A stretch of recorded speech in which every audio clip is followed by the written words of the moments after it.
My wife slammed a manila envelope onto the frosting of my retirement cake while my children popped confetti cannons. I stood there, a 67-year-old man holding a glass of cheap champagne, watching the woman I had supported for 40 years announce to a room full of strangers that her gift to me was her freedom. She wanted a divorce, half my pension, and the house in Connecticut. My son Brandon clapped. My daughter Rachel cheered. They thought they had just won the lottery. I simply wiped a smudge of icing off the legal documents, uncapped my fountain pen, and signed. As I handed the papers back to her, I leaned in and whispered 5 words that she should have listened to. You just triggered the apocalypse. 6 months later, they were on their knees outside my apartment, but by then, the locks had already been changed. Before I tell you how I destroyed my own empire to save it, let me know where you are watching from in the comments below. Hit like and subscribe if you have ever been underestimated by the people who were supposed to love you. The air in the banquet hall was thick with the smell of stale perfume and ambitious greed. It was supposed to be a celebration of 40 years of service as the chief financial officer for a logistics firm, but the guest list told a different story. My colleagues were not there. My old friends from the firm were missing. Instead, the room was filled with my wife Catherine's country club friends, my son Brandon's entourage of failed entrepreneurs, and my daughter Rachel's social media followers who were currently live streaming my humiliation. I tapped the microphone, the feedback screeching through the room, but before I could say a word about hard work or legacy, Catherine stepped up. She was wearing a red dress that cost more than my first car, a dress I had paid for, and she snatched the microphone from my hand with a smile that was all teeth and no warmth. "Lawrence," she said, her voice amplified and echoing off the walls. "You have worked so hard to provide for us, but today marks a new chapter. You are retiring from work, and I am retiring from being your wife." The room went silent for a heartbeat, just long enough for the shock to register, and then came the sound that haunts me more than the divorce itself: the applause. It started from the corner table where my son Brandon sat with his wife Megan. They were laughing. Brandon, my 32-year-old son, who had never held a job for more than 6 months, was clapping for the end of my marriage. Next to him, my daughter Rachel raised her glass, shouting, "Finally, Mom, you are free." My son-in-law Travis, a man who could not sell a house in a seller's market, popped a confetti cannon. The glittering paper rained down on me like debris from a collapsing building. This was not a spontaneous outburst. This was a coup. I looked at the manila envelope sitting on the ruined cake. Petition for dissolution of marriage. They had planned this. They had orchestrated a public execution of my dignity, counting on my shame to force a quick settlement. Catherine looked at me, her eyes gleaming with triumph. She expected me to beg.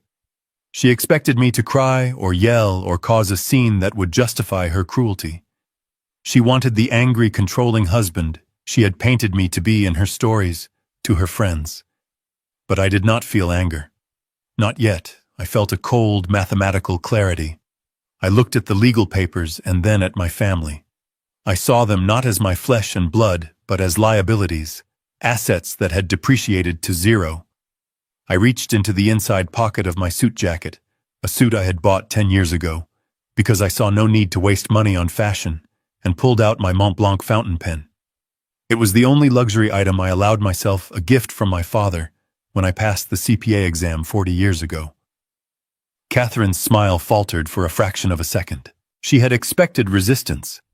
She had armed herself for a war, bringing her shark of a lawyer, a man named Jameson, who was currently smirking by the bar. She was not ready for immediate surrender. "Sign it, Larry," she hissed, leaning in so only I could hear. "Don't make this difficult. I want half of the brokerage accounts, the house, and alimony. Jameson says we can drag this out until you are living in a cardboard box, or you can sign and keep your dignity." Dignity. That was a rich word coming from a woman who had just turned my retirement party into a circus. I looked past her at Brandon. He was already on his phone, probably looking up the price of sports cars. He thought the bank of Dad was about to be broken open and looted. He had no idea that the bank had a security system he had never bothered to ask about. I uncapped the pen. The black ink flowed smoothly onto the signature line. Lawrence Edward Bennett. I signed my name with a steady hand. The same hand that had signed billion-dollar merger contracts and authorized layoffs of thousands of employees during the recession. I knew how to cut losses. I knew how to stop the bleeding. As I finished the signature, I looked Catherine dead in the eye. Her triumph was starting to curdle into confusion. She snatched the papers from the table, checking to make sure I hadn't written an obscenity or a joke. It was a valid signature.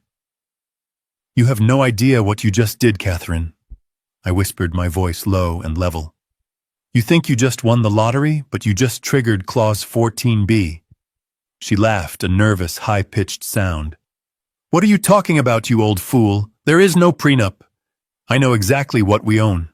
We own the house in Connecticut. We own the investment portfolio. It is marital property." I simply capped my pen and placed it back in my pocket. "Enjoy the party," I said. "You are paying for it." I turned to walk away, the confetti crunching under my dress shoes. I did not look back at the cake. I did not look back at the banner that said "Happy Retirement." I walked toward the double doors, intent on leaving this toxic life behind me instantly. But they were not done with me. Brandon stepped into my path, his chest puffed out, a glass of scotch in his hand.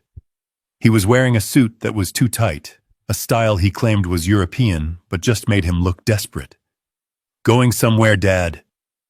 he asked, a smirk plastering his face. "Not so fast. We need the keys." I stopped. "The keys to what, Brandon? The keys to the Ford. You want my 10-year-old sedan?" "No." He laughed, glancing back at his wife, Megan, who was watching us with hungry eyes. "The credit cards. The keys to the house. Mom's lawyer said that since you are leaving the marital home, you can't take marital assets. We don't want you draining the accounts before the judge freezes them. Hand them over." I looked at my son. I remembered teaching him to ride a bike. I remembered paying for his private college tuition, which he wasted on a degree in philosophy he never used. I remembered the 3 startups I had funded, all of which failed, because he refused to wake up before noon. And now he was standing here acting as the enforcer for his mother's greed. He truly believed he was protecting his inheritance. He thought the money was a static thing, a pile of gold sitting in a vault waiting for him. He did not understand that wealth is a living thing, and I was the heart that kept it beating. "You want the wallet?" I asked. Brandon held out his hand, snapping his fingers impatiently. "Give it here. Mom needs to secure the liquidity." I pulled out my old leather wallet. It was worn at the corners.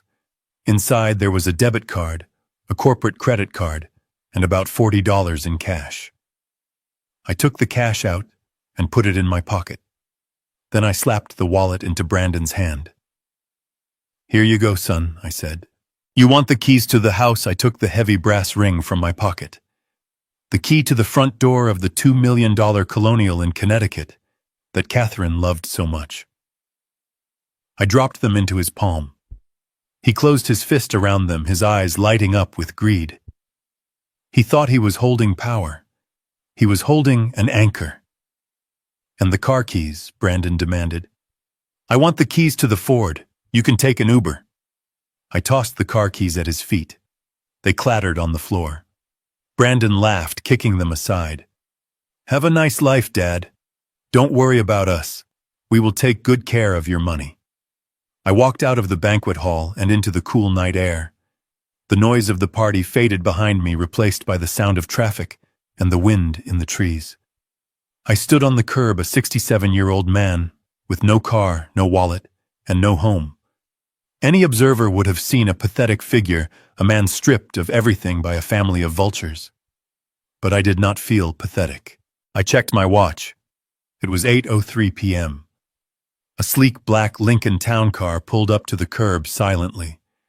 The rear window rolled down and a face I had trusted for 30 years looked out.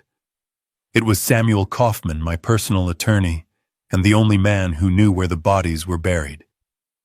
He did not smile. He simply unlocked the door. "Get in," Larry Kaufman said. "Did she do it?" I slid into the leather seat, the interior smelling of expensive leather and air conditioning. I closed the door, sealing out the humid night and the wreckage of my family life. "She did," I replied. "Served me publicly." Brandon demanded the keys and the cards. "They have possession of the physical assets." Kaufman nodded, tapping a command onto his tablet. "And the signature I signed," I said, leaning back and closing my eyes. "The divorce is contested, but the separation date is established as of tonight. That means the trigger is active." Kaufman looked at me through the rearview mirror. "You know what happens next, Larry. Once I hit enter, there is no going back. The protocols are irreversible. The assets in the irrevocable trust are designed to protect the principal at all costs. If the beneficiary, that's you, is compromised by a hostile legal action, the liquidity dries up. The assets freeze. It is the nuclear option." I thought about Catherine's face when she demanded the house. I thought about Rachel's influencers posting my humiliation online. I thought about Brandon snapping his fingers at me for my wallet. They wanted the Bennett fortune. They wanted the lifestyle. They did not understand that Lawrence Bennett did not own anything. Lawrence Bennett was merely the manager of a very complex, very aggressive financial structure designed by my father and perfected by me to ensure that exactly this scenario could never happen. "Do it," I said, my voice devoid of emotion. "Initiate Protocol Omega. Shut it all down. Cancel the secondary cards. Revoke the authorized user status. Notify the leasing companies. And send the eviction notice to the Connecticut property. They want to play hardball. Let's show them what Major League pitching looks like." Kaufman hit the enter key. The screen on his tablet flashed green for a second, then settled into a processing bar. It was done. The financial veins that had pumped lifeblood into my ungrateful family for decades were severed. I wasn't just cutting them off. I was erasing the artificial reality they lived in. "Where to?" Kaufman asked. "The club, no," I said. "Take me to the city. I have a small apartment in the garment district that nobody knows about. It is under the LLC's name. It has a cot and a coffee maker. That is all I need. Tonight, I sleep like a baby. Tomorrow, the real show begins." As the car pulled away, I looked back at the banquet hall one last time. I could see the lights flashing through the windows. They were probably ordering expensive champagne, charging it to the credit card I had just handed Brandon. They would be toasting to their victory. They would be planning their shopping sprees and their vacations. They had absolutely no clue that the card in Brandon's pocket was already dead plastic. They didn't know that the house they were planning to return to was no longer their home. They were dancing on the deck of the Titanic, and I had just ordered the iceberg. The next morning, the sun rose over the city with a brilliance that felt like a personal endorsement from the universe. I woke up on the stiff mattress in my secret studio apartment, my back aching slightly, but my mind clear. I made a pot of black coffee and sat by the window, looking down at the busy street. For the first time in 40 years, I didn't have to go to the office. I didn't have to check the stock market for the company, and I didn't have to listen to Catherine complain that the pool boy hadn't cleaned the filter properly. My phone, a burner prepaid model I had purchased days ago, buzzed. It was a notification from the security system at the Connecticut house. Motion detected at the front gate. I opened the app, which I still had access to as the administrator of the trust. The camera feed loaded. It showed a tow truck, a very large, very aggressive repossession tow truck backing up to the driveway where Brandon had parked his Porsche and Rachel had parked her Range Rover. I took a sip of coffee and watched. This was scene 4 of my new life, and the script was playing out perfectly. The cars weren't owned by me, and they certainly weren't owned by my children. They were leased through a holding company under the corporate umbrella. One of the clauses in the lease agreement, a clause I had written myself, stated that upon the termination of my employment, or a change in my marital status, that threatened the assets, all company vehicles were to be returned immediately to the fleet. Since I had retired and divorced in the same hour, the contracts were void. On the small screen, I saw Brandon run out of the house in his silk pajamas. He was waving his arms, screaming at the tow truck driver. I couldn't hear the audio, but I could read his body language. He was shouting, "Do you know who I am?" The driver, a burly man who clearly did not care who Brandon was, simply hooked the chains onto the Porsche's axle. Brandon tried to physically block the truck. The driver stepped out, crossed his arms, and pointed a finger at my son. Whatever he said made Brandon step back. Then Catherine appeared. She was wearing a dressing gown, her hair in curlers. She was holding her phone, frantically tapping the screen. I knew exactly who she was trying to call. She was trying to call me. But my old phone was sitting in a trash can, 3 blocks from the banquet hall. She was trying to call the bank. But the bank was currently looking at a flagged account status that said, "Fraud alert, unauthorized access." The previous night, after Kaufman initiated the protocol, every credit card linked to my social security number and the joint accounts was frozen. When Catherine tried to pay the $25,000 bill for the retirement party, the card I handed Brandon would have declined.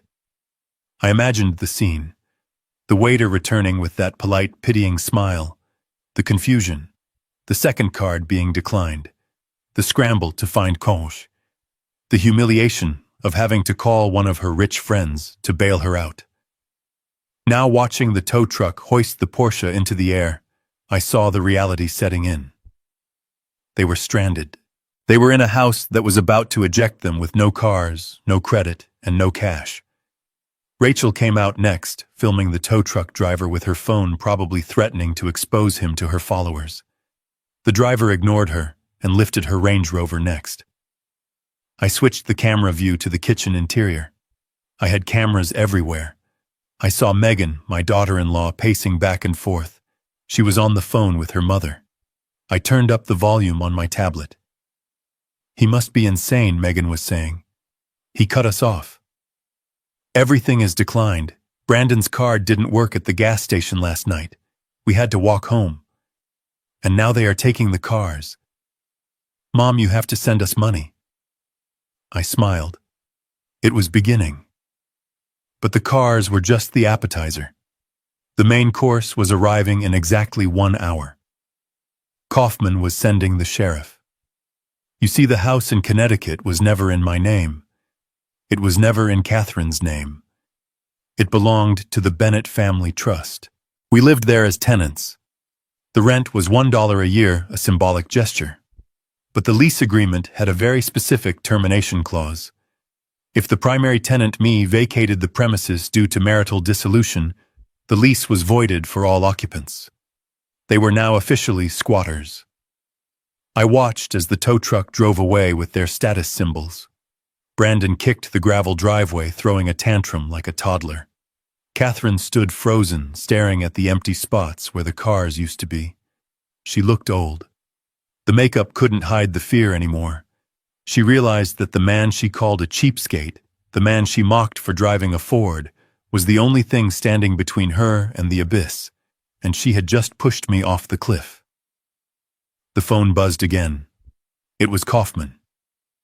"The sheriff is en route," he texted. "Eviction notice is being served at 10 a.m. They have 48 hours to vacate." I replied with a thumbs-up emoji. I poured another cup of coffee. I had a busy day ahead. I had a meeting with the new investment broker to restructure my personal portfolio, free from the encumbrances of a family that hated me. I had a lunch date with a woman named Elena, a history professor I had met at a library a month ago, someone who didn't know I was wealthy and didn't care. But first, I wanted to watch the sheriff arrive. I wanted to see the moment they realized that the divorce papers Catherine threw at me were not a ticket to freedom, but an eviction notice from their own lives. This was the education I should have given them 20 years ago. It was harsh, yes, But as any good CFO knows, sometimes you have to liquidate the bad assets to save the company. And my family. They were toxic assets. At 10:00 a.m. sharp, the sheriff's cruiser rolled up the driveway. I watched Catherine's face as the uniformed officer handed her the papers. She dropped them. She actually dropped them on the ground. She looked at the camera, the security camera she knew I had installed. She looked right into the lens, and for the first time in my life, I saw her beg. She mouthed the word, Larry. I took a sip of coffee. "Sorry, honey," I said to the empty room. "Larry doesn't live there anymore. Protocol Omega is in full effect." While I sat in my studio apartment sipping black coffee, the morning sun was just beginning to stream through the floor-to-ceiling windows of the colonial mansion in Connecticut, a house that was currently hosting a victory breakfast for my soon-to-be ex-wife and her brood. I could see it all through the kitchen security feed on my tablet. They were gathered around the granite island I had paid for 3 times over, picking at a spread of gourmet pastries and drinking mimosas made with the vintage champagne I had been saving for my 70th birthday. Catherine looked radiant in her silk robe, the flush of what she thought was freedom coloring her cheeks. Brandon was there nursing a hangover and scrolling through his phone, probably reading the comments on the video of my humiliation.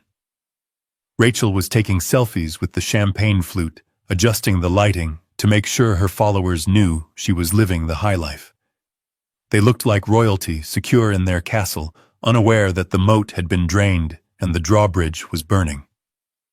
The atmosphere of self-congratulatory bliss was interrupted by the arrival of Stefan, the owner of the high-end catering company that had serviced the retirement party the night before. He stood in the entryway looking uncomfortable, clutching a wireless payment terminal.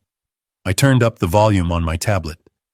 Stefan cleared his throat and apologized for the intrusion so early in the morning, but explained that there had been an issue with the final settlement of the bill the previous night. The total outstanding balance for the venue, the food, the staff, and the open bar was $25,000. Catherine waved a hand dismissively and told him not to worry. She reached into her purse and pulled out the platinum card, the one authorized on my primary account, the card she had used to buy jewelry and designer handbags for decades without ever looking at the price tag. She handed it to Stefan with the air of a queen granting a favor. Stefan inserted the chip. The machine beeped, a sharp, dissonant sound that cut through the morning chatter. Stefan frowned and tried again. Another beep. He looked at the screen and apologized, saying the card had been declined. Catherine laughed, a high-pitched, nervous sound. She told him that was impossible and that the limit on that card was astronomical. She told him to run it again. He did. Declined. The code on the screen was specific. Account closed. I watched Brandon step up, puffing out his chest. He told his mother not to stress and pulled out his own black card, the one I had given him for emergencies, which he interpreted as bottle service at nightclubs. He handed it to Stefan with a smirk. The machine beeped again. Declined. Brandon's smirk vanished. He pulled out another card. Declined. Rachel tried hers. Declined. The silence in the kitchen was heavy. Stefan was no longer smiling. He said he needed payment immediately, or he would have to involve the police, as this was technically theft of services. Catherine's face went pale. She grabbed her phone and dialed the number for Jameson, her shark of a lawyer. I could hear her frantic voice echoing in the kitchen. She was screaming that I had cut them off, that I was hiding assets, that she needed an emergency order to unfreeze the accounts. Then she went silent, listening to whatever Jameson was saying on the other end. I knew exactly what Jameson was telling her, because I had sent his firm a digital packet at midnight. I watched Catherine's legs give out. She slumped onto one of the bar stools, the phone slipping from her fingers. Brandon asked what was wrong. Catherine looked at her children with eyes wide with horror. She whispered that the accounts were not frozen. She said they didn't exist. Not for them. This was the moment the backstory they had ignored for 40 years finally caught up with them. You see, my father was a man who did not trust easily. When he built the foundation of the Bennett fortune, he did not put it in my name. He created the Bennett Investment Trust, an entity designed with ironclad bylaws to preserve capital for future generations, but only under specific moral conditions. I was never the owner of the fortune. I was merely the trustee, the guardian. The bylaws stated clearly that the primary beneficiary had full access to the funds for the maintenance of his lifestyle and family, only so long as the family unit remained intact. My father had written a poison pill clause specifically for the event of a divorce initiated against the bloodline beneficiary. It was called the Preservation of Capital Clause. The moment a petition for divorce was signed, the trust automatically reclassified all assets used by the spouse and adult children not as gifts but as unauthorized liabilities. The house, the cars, the credit lines, they were all legally property of the trust. And since the marriage was effectively over, the trust was legally required to liquidate those liabilities to protect the principal investment. Catherine was listening to Jameson explain that she had not just divorced a husband, she had divorced the money. The trust did not recognize her claim. The house was not marital property because it had been purchased by the trust 20 years ago and leased to us. The portfolio was not marital property because it was an inheritance vehicle protected by layers of corporate law that even Jameson could not penetrate. Brandon started screaming. He grabbed his mother's phone and yelled at the lawyer asking about his trust fund. I could almost hear Jameson's dry laugh on the other end. There was no trust fund for Brandon. There never was. I had given them allowances from my salary as the trustee. The actual trust capital was locked away, accessible only to me, and only for approved expenses. Divorce settlements were not approved expenses. The reality hit them like a physical blow. They were standing in a kitchen they did not own, eating food. They could not pay for wearing clothes that were suddenly their only assets. Rachel started crying, saying she couldn't be poor, saying it would ruin her brand. Brandon threw a glass across the room, shattering it against the fridge. Stephen, the caterer, cleared his throat again. He said he still needed the $25,000. Catherine looked at her children. She looked at her purse. She opened her wallet and pulled out a stack of cash, maybe $300. She put it on the counter. It was pathetic. I watched as the realization settled in. They had thought I was a stingy old man hoarding his millions. They didn't realize I was the dam holding back the floodwaters of reality. I had protected them from the complexity of the trust, I had managed the audits, I had filed the paperwork, and I had ensured the money flowed smoothly into their ungrateful hands. By serving me those papers, Catherine had blown up the dam. Now they were drowning, and the water was rising fast. The beautiful colonial house was no longer a home, it was a corporate asset scheduled for liquidation. The credit cards were just plastic. They had absolutely zero liquidity. Brandon turned to his mother, his face red with rage. He asked her what she had done. He asked her why she hadn't checked the financials before staging the coup. Catherine stammered. She said she thought it was all community property. She thought 50 years of marriage meant she owned half of everything. She didn't understand the difference between ownership and stewardship. I turned off the tablet screen. The coffee in my mug was cold, but it tasted like victory. They were beginning to understand. They were beginning to see the architecture of their own demise. But the lesson was not over. The eviction notice was still on its way, and the morning was still young. I washed my cup and prepared for my meeting with the new broker. I walked out into the bustling city street feeling lighter than I had in decades, leaving the silence of the dead feed behind me. While the chaos of the declined credit cards was still reverberating through the kitchen, I switched the camera feed to my home office, a sanctuary of mahogany and leather that I had forbidden anyone from entering for decades. Standing behind my desk, sitting in my chair, with his feet up on the polished wood, was my son-in-law Travis. He was holding a tape measure in one hand and his cell phone in the other, pacing the room with the swagger of a man who had just inherited a kingdom. I turned up the audio. Travis was practically shouting into the phone, his voice thick with unearned confidence. He was talking to a developer friend of his, a man I knew to be as shady as he was insolvent. Travis was telling him that the listing was going to be exclusive. He was bragging about the square footage, about the custom millwork, and about how he was going to fast-track the sale for cash. He said he was going to take a double commission on the deal. He called it the easiest flip of his life. He was already spending the money in his head, planning to upgrade his leased BMW to something he actually owned. It was pathetic. Travis was a realtor who had sold exactly 2 houses in 5 years, both to relatives who took pity on him. He didn't understand the first thing about property law, let alone the complex titling of a high-value estate held in a corporate trust. He thought possession was 9/10 of the law. He was about to learn that in my world, paperwork is the only law that matters. The front doorbell rang. It wasn't the polite chime of a guest. It was the heavy, authoritative pounding of law enforcement. I saw Travis freeze. He told his friend he had to go and hung up. He smoothed his jacket, checked his reflection in the glass of my diploma frame, and walked out to the foyer expecting to greet a buyer. I switched the feed to the entryway camera.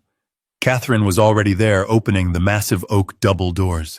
Standing on the porch was Sheriff Miller, a man I had played poker with on Tuesdays for 10 years. Beside him stood Samuel Kaufman, looking like the Grim Reaper in a 3-piece charcoal suit holding a thick leather binder. Catherine forced a smile, a reflex from her days as a society hostess. She asked if everything was all right. She probably assumed I had been found in a ditch somewhere, or that I had been arrested for causing a disturbance. She was ready to play the grieving, confused wife. Sheriff Miller didn't smile back.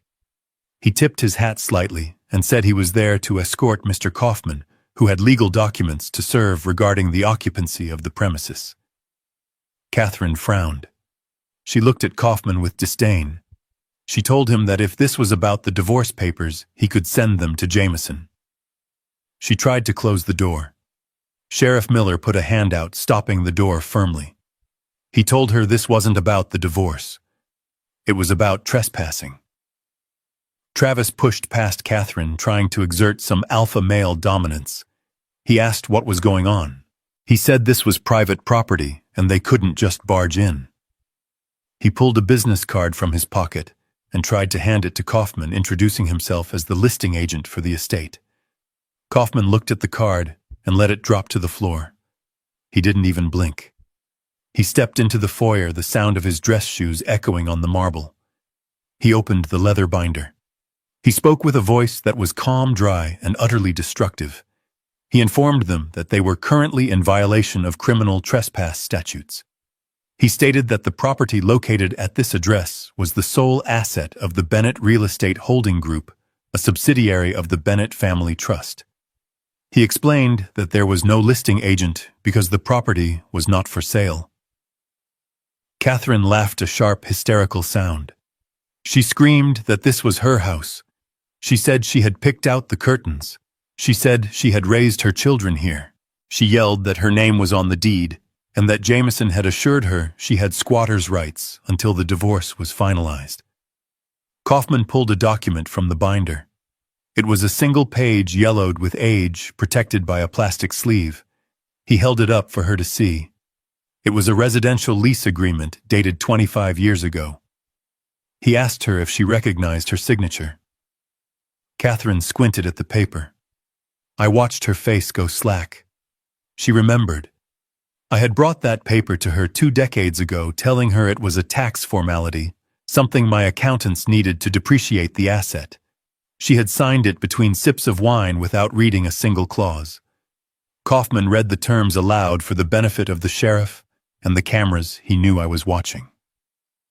The lease agreement stated that Lawrence and Catherine Bennett were tenants of the trust renting the property for the sum of $1 per year. The lease was renewable annually. However, Clause 7, Paragraph C stated explicitly that the lease was contingent upon the continued employment of Lawrence Bennett as the trustee and the continuation of the legal marriage between the tenants. Kaufman looked over his glasses at Catherine. He told her that by filing the petition for dissolution of marriage the previous night, she had voluntarily terminated the qualifying condition of the lease. The contract was void the moment the court clerk stamped her filing. The dollar rent was no longer valid. Travis started shouting that it was a trick. He said a judge would never uphold it. He said it was marital fraud to hide the house in a trust. Kaufman turned to Travis and smiled a cold, reptilian smile. He told Travis that the trust had purchased the land 5 years before Lawrence had even met Catherine. It wasn't marital property because it had never belonged to Lawrence. It belonged to his father. Lawrence was just the caretaker. And now that the caretaker had been removed from the equation by his wife's legal action, the trust was reclaiming its asset. Catherine was shaking. She leaned against the wall for support. She asked what that meant. She asked where they were supposed to go. Sheriff Miller stepped forward. He said he had an eviction order signed by a judge that morning. He said the trust had declared the property at risk due to unauthorized occupants. He told them they had 48 hours to vacate the premises. Travis argued that they needed 30 days. He said tenant laws protected them. Kaufman corrected him. He said they weren't tenants. Since the lease was voided, they were technically intruders. The 48 hours was a courtesy, not a right. Then came the final blow. Kaufman looked around the foyer at the antique console table and the crystal chandelier. He consulted his list. He informed them that the eviction order applied to the structure and all fixtures and furnishings owned by the trust. He explained that the furniture, the art, the electronics, and even the silverware were all catalogued assets of the Bennett family trust. They were allowed to remove their personal clothing and toiletries. Everything else stayed. Catherine screamed. She lunged at Kaufman, trying to grab the binder. Sheriff Miller intercepted her gently, but firmly holding her back. He warned her that assaulting an officer of the court would result in immediate arrest, and she would spend the 48 hours in a cell rather than packing. I watched from my studio apartment, my heart beating with a steady, rhythmic thud. It wasn't joy I felt. It was the satisfaction of a math problem finally solved. They had lived in a bubble of luxury, never asking who paid for the air conditioning. They assumed the lifestyle was theirs by right. They didn't understand that they were guests, and guests can be asked to leave. Travis was on his phone again, likely calling Jameson. But Jameson couldn't help them. The trust documents were ironclad, written by the best legal minds in the country, specifically to withstand this exact scenario. My father had warned me. He had said that money attracts parasites, even the ones you give birth to. He had built the castle walls thick and high. I had just raised the drawbridge. Kaufman handed Catherine a copy of the eviction notice. She took it, her hands trembling so hard the paper rattled. She looked around the foyer, the grand entrance she had used to impress her friends for years. It wasn't hers. It never was. She was a tenant who had just been fired.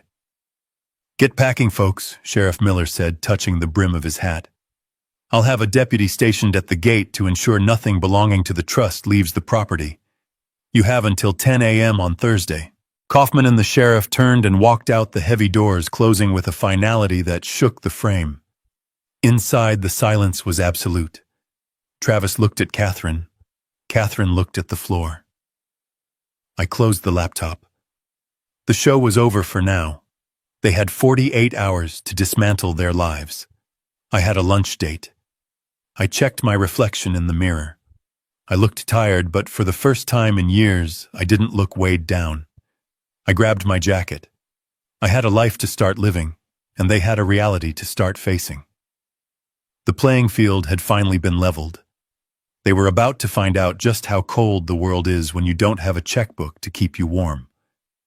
I watched the blue dot on my tablet screen moving rapidly east along Interstate 95. It was the GPS transponder for the Porsche 911 GT3, a car that my son Brandon believed was his birthright.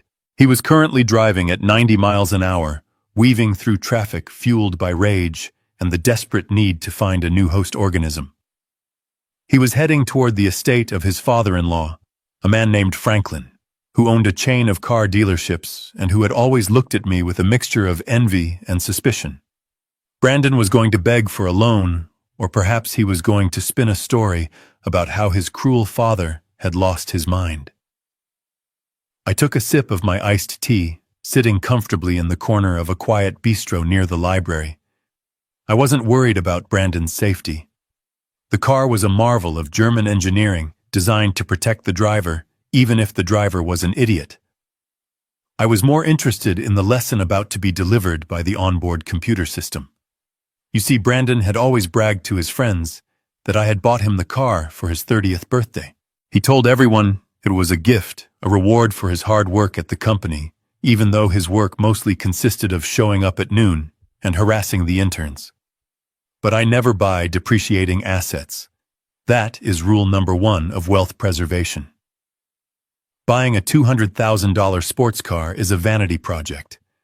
Leasing it through a corporate fleet agreement with a tax-deductible structure is a business strategy. The Porsche wasn't Brandon's. It belonged to Bennett Logistics Fleet Services, and the lease agreement had a very specific clause regarding authorized operators. The vehicle was authorized for use only by employees in good standing or immediate family members domiciled with the primary officer. Since I had retired and filed for legal separation, Brandon was neither. He was now driving a stolen vehicle. I opened the fleet management app on my phone.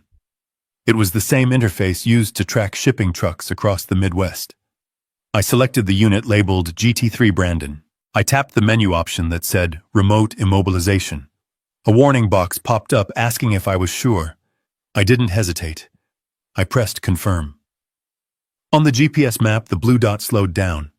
I imagined the scene. The engine cutting power. The power steering stiffening. The digital dashboard flashing a red warning light that said, Contact Fleet Administrator. Brandon would be forced to pull over onto the shoulder as the car entered limp mode, a safety feature that restricted speed to 5 miles per hour before shutting down completely. I switched to the audio feed from the car's cabin. The interior microphone was crystal clear. I heard the roar of the highway traffic rushing past. I heard Brandon pounding the steering wheel, screaming obscenities. He was shouting at the car as if it were a disobedient servant. Come on, you piece of junk work. He tried to restart the engine. It cranked once and died. The silence inside the cabin was heavy. Then he dialed a number. It wasn't me. It was the number that had flashed on the dashboard, the 24-hour assistance line for the leasing company. I listened as the operator answered a pleasant, professional voice. Roadside assistance, how can I help you? Brandon didn't even say hello. He started yelling. My car died. I'm on the highway. Fix it. Reset the computer. Do something. The operator asked for the VIN number or the license plate. Brandon rattled it off, his voice dripping with entitlement. Do you know who I am? He demanded. I am Brandon Bennett. This is my car. There was a pause as the operator typed. Then her voice returned, cooler this time. Sir, I see the vehicle here. It hasn't malfunctioned. A remote disable signal was sent by the account administrator. Brandon laughed a sharp, hysterical bark. That's a mistake. My father retired yesterday. He doesn't control the account anymore. Turn it back on. I have a meeting. Sir, the operator said, her patience wearing thin. The account status is listed as terminated. The vehicle has been flagged for immediate recovery. We have dispatched a flatbed to your location. Please remain with the vehicle and surrender the keys to the recovery agent. Brandon went quiet. Terminated. What do you mean, terminated? I work for the company. I'm the vice president of special projects. I almost laughed out loud in the bistro.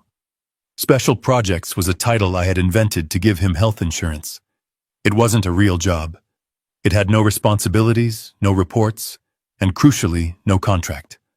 Sir, the operator continued delivering the final blow.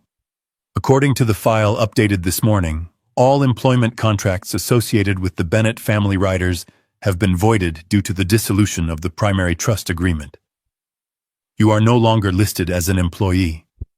You are listed as an unauthorized driver. The police have been notified as a precaution due to the high value of the asset. Brandon dropped the phone. I heard it hit the center console. He didn't hang up. He just sat there breathing heavily. The reality was closing in on him from all sides. He didn't have a job. He didn't have a car. He didn't even have health insurance anymore. The bubble he had lived in for 32 years had popped. He had spent his entire adult life believing he was a businessman, a player in the industry. He wore the suits, he drove the car, he handed out the business cards. But it was all a costume. He was an actor on a stage I had built, and I had just turned off the lights. I watched on the GPS as the recovery vehicle approached his location. Brandon didn't wait for them. He opened the door and stepped out onto the gravel shoulder of I-95. He started walking.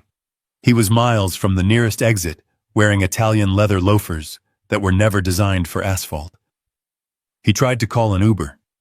I could see him tapping furiously on his screen, but without a valid credit card, the app would be useless. He tried to call Megan. I couldn't hear that conversation, but I could guess how it went.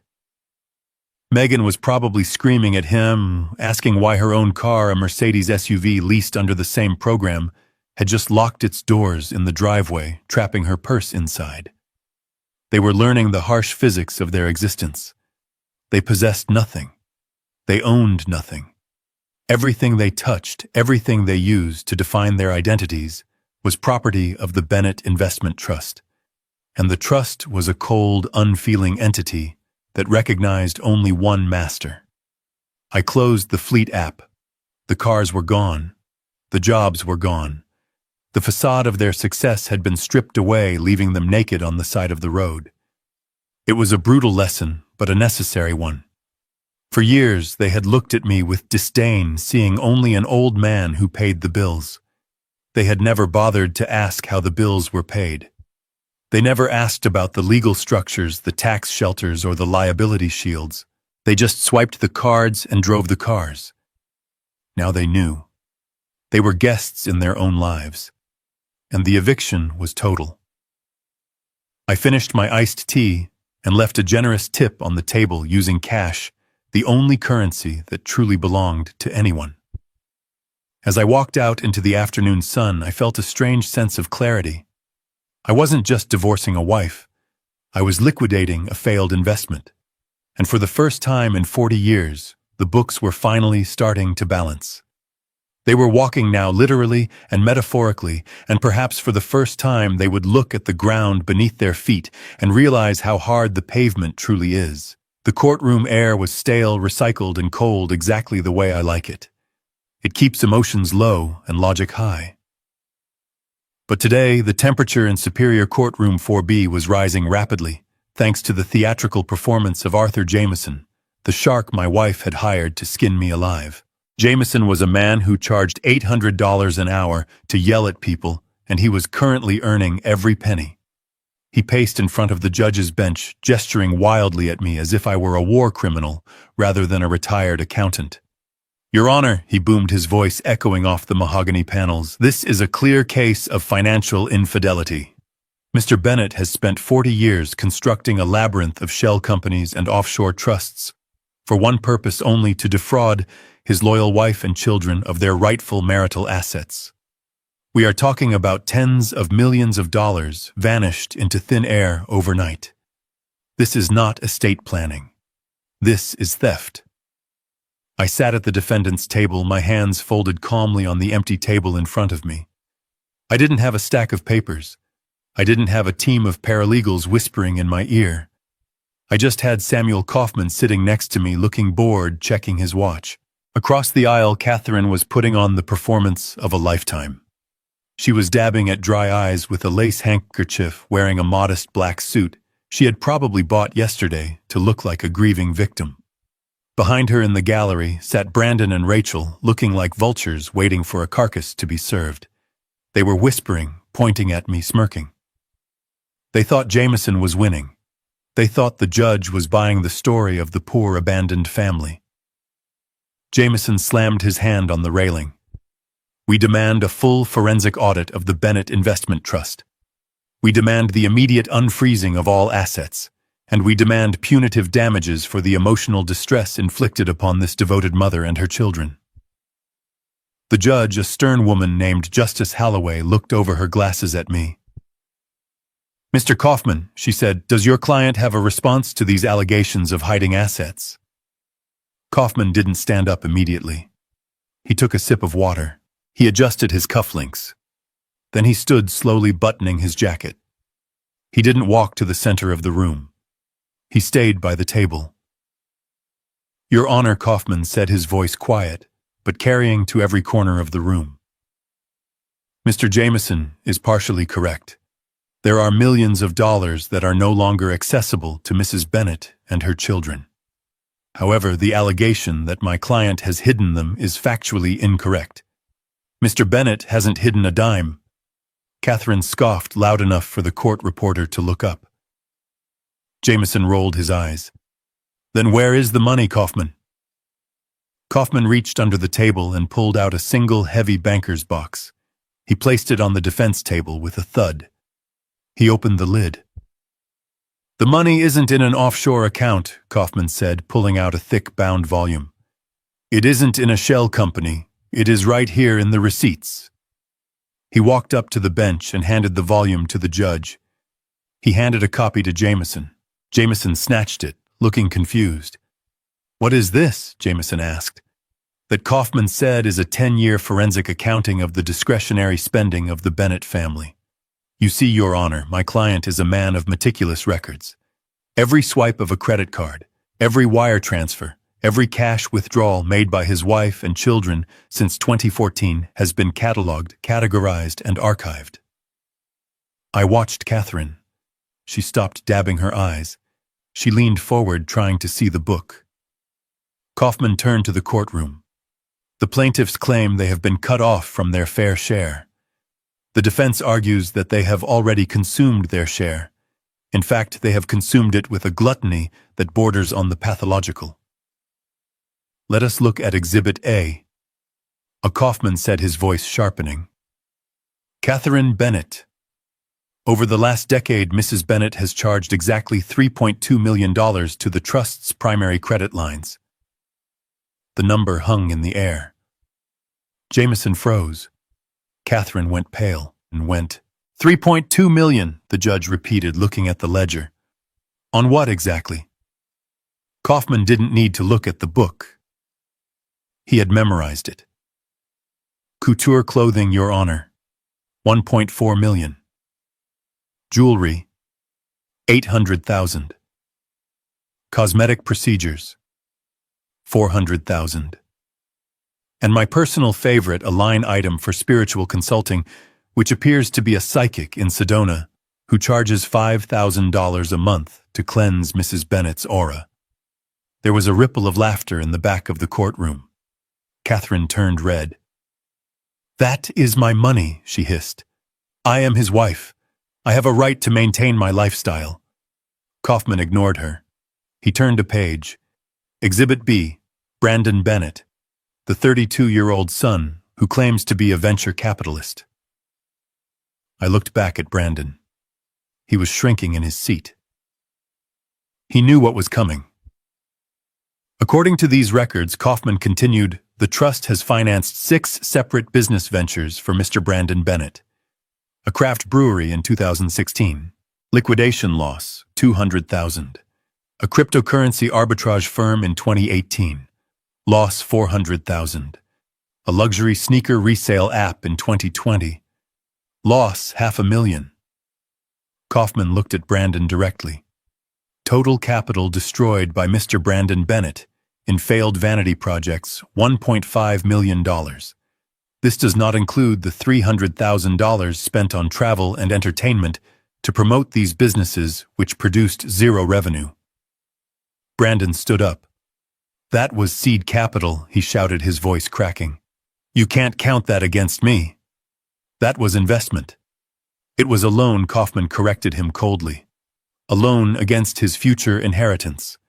The trust bylaws are very specific. Capital provided to beneficiaries for business ventures is structured as a callable debt obligation. Jameson was flipping through the pages frantically. He was realizing that his client had lied to him. He had been told I was a miser who gave them nothing. The book in his hands proved I was a fountain of cash that they had drained dry. And finally, Kaufman said, Exhibit C, Rachel Bennett, the influencer. Rachel pulled her sunglasses down her nose, glaring at Kaufman. $500,000 in credit card debt, Kaufman stated, mostly travel hotels and photographers. But the most interesting part. Your Honor is that while Miss Bennett claims to make money from her social media career, the tax returns included in the appendix show a net income of less than $4,000 a year. The trust has been subsidizing her entire existence to the tune of $10,000 a month. Kaufman closed the book.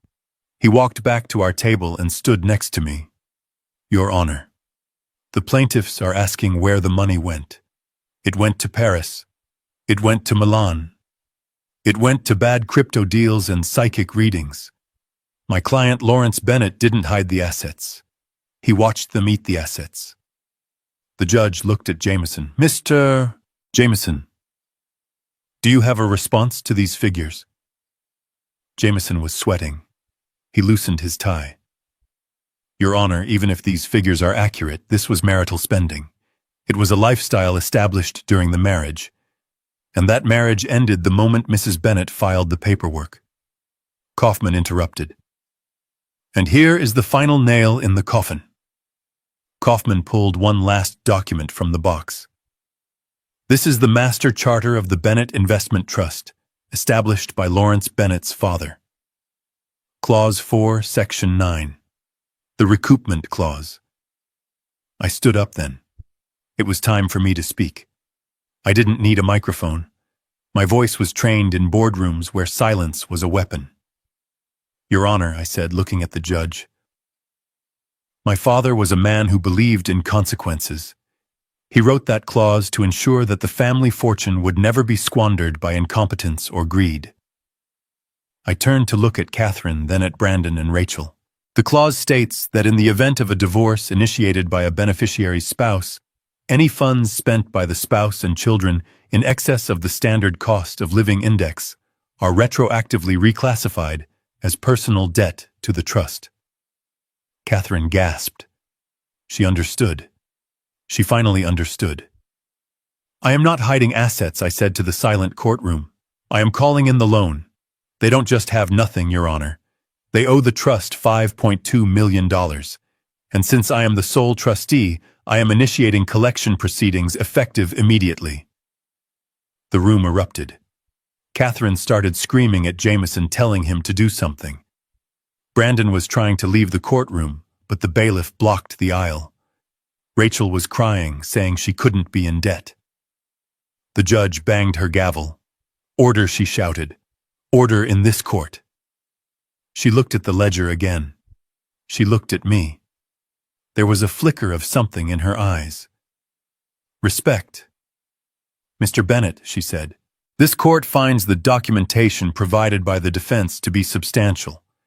The motion to freeze Mr. Bennett's personal accounts is denied. The motion for a forensic audit is denied as the defense has already provided one. She turned to Jameson. Counselor, I suggest you advise your clients to find a way to settle their debts with the trust before this goes to bankruptcy court. Case dismissed. Jameson slammed his briefcase shut and glared at Catherine. You told me he was hiding money, he hissed. You didn't tell me you spent $5 million. I'm done. Find another lawyer. He stormed out, leaving them alone. I walked past my family. Catherine grabbed my arm, her nails digging into my suit jacket. Larry, she whispered, her voice trembling with terror. You can't do this. We don't have $5 million. You know we don't. I gently removed her hand from my arm. I know, Catherine, I said. That's why you need to get a job. The trust accepts monthly payments, but don't be late. The interest rate is prime plus 4%. I walked out of the courtroom, leaving them standing in the wreckage of their own greed. They had come looking for a payout. They left with a bill. And for the first time in 10 years, I didn't feel the weight of their expectations on my shoulders. I felt only the lightness of the truth. They had spent their future. Now they had to pay for their past. The downfall of the Bennett dynasty did not happen in a marble foyer or a corporate boardroom. It happened in the cramped beige interior of the Starlight Motel on the outskirts of town, a place where the sheets smell of bleach and regret. My private investigator sent me the audio files from the listening device Catherine had unknowingly carried in her purse, a purse she was now clutching like a lifeline because it was the only designer item she had left. They had been evicted from the estate exactly 48 hours after the sheriff arrived. They had packed their lives into plastic garbage bags because they couldn't afford moving boxes. Now crammed into 2 adjoining rooms with thin walls, the pressure cooker finally exploded. I sat in my quiet apartment, listening to the recording, sipping a glass of water, witnessing the inevitable cannibalization of a family built on greed. It started with Travis, my son-in-law, the mediocre real estate agent who had spent 5 years treating me like his personal bank teller. He had been on his phone for hours trying to find a loophole, trying to find a hidden account, trying to find anything that would salvage his financial future. But he found nothing. What he found instead was the truth about his wife. I heard his voice on the recording, shrill and panicked. He was screaming at Rachel. He asked her about the trust fund. He asked her about the inheritance she had promised him existed. Rachel was sobbing. She admitted she had lied. She admitted she had told him there were millions in her name just to get him to propose. She admitted that her entire net worth was tied to a credit card that was now cut in half on a motel nightstand. The sound of a suitcase zipper cut through the argument. Travis wasn't staying to work it out. He wasn't staying for better or for worse. He was staying for richer, and now that we were at poorer, he was checking out. I heard him tell Rachel that he was filing for an annulment based on fraud. He called her a parasite. He told her she was exactly like her mother. Then the door slammed. Rachel wailed. It was the sound of a woman realizing that her beauty and her followers meant nothing when the rent was due. But while Rachel's life was imploding in room 102, a far more dangerous plan was hatching in room 104. Brandon and Megan were sitting on the edge of a stained mattress, staring at a vending machine dinner they couldn't stomach. Megan was the catalyst. She was a woman who had never worked a day in her life. A woman who believed the world owed her a living simply for existing. I heard her voice low and venomous. She was whispering to Brandon. She told him that I was evil. She told him that I had stolen their birthright. She twisted the reality until Brandon was the victim of a grand theft, not the beneficiary of decades of generosity. Then she pitched her idea. She reminded Brandon about the overflow warehouse at Bennett Logistics. It was a facility I had managed for 20 years. It housed high-value electronics and luxury goods before distribution. Megan told him that since his last name was Bennett, those goods belonged to him. She told him to go there. She told him to take a truckload. She said they could fence the goods in the city and get enough cash to hire a real lawyer, one who could fight the trust. Brandon hesitated. I heard the fear in his voice. He said he didn't have a key. He said security was tight. Megan mocked him. She questioned his manhood. She asked him if he was going to let his father starve them to death. She manipulated him with the skill of a surgeon, cutting away his conscience until only his desperation remained. Around 2:00 a.m., my phone alerted me. It wasn't a call. It was a notification from the security grid at the Bennett Logistics warehouse. Perimeter breach. Sector 4. I opened the camera feed. The video was grainy night vision, but the figure was unmistakable. It was Brandon. He was wearing a dark hoodie, trying to pry open a side door with a crowbar. He looked terrified. He looked clumsy. He was trying to break into a fortress I had spent 40 years fortifying. He managed to pop the lock on an old service entrance. He slipped inside. I switched cameras. He was walking down the aisles, shining a flashlight on pallets of iPads and designer watches. He grabbed a box, tearing it open. He started stuffing electronics into a duffel bag. He didn't know that the moment he breached the perimeter, the silent alarm had tripped. He didn't know that the warehouse was equipped with a pressure-sensitive floor system that tracked his every movement. And he certainly didn't know that the security contract I had signed years ago guaranteed a police response time of under 4 minutes. I watched the screen as the blue and red lights flashed silently against the warehouse windows. Brandon didn't notice until it was too late. He turned a corner carrying a bag full of stolen property and walked straight into a wall of tactical lights. Police, get on the ground. I saw my son drop the bag. I saw him raise his hands. I saw him shoved against the concrete floor, his face pressed into the dust. He was crying. He was screaming that his name was Bennett, that he owned the place.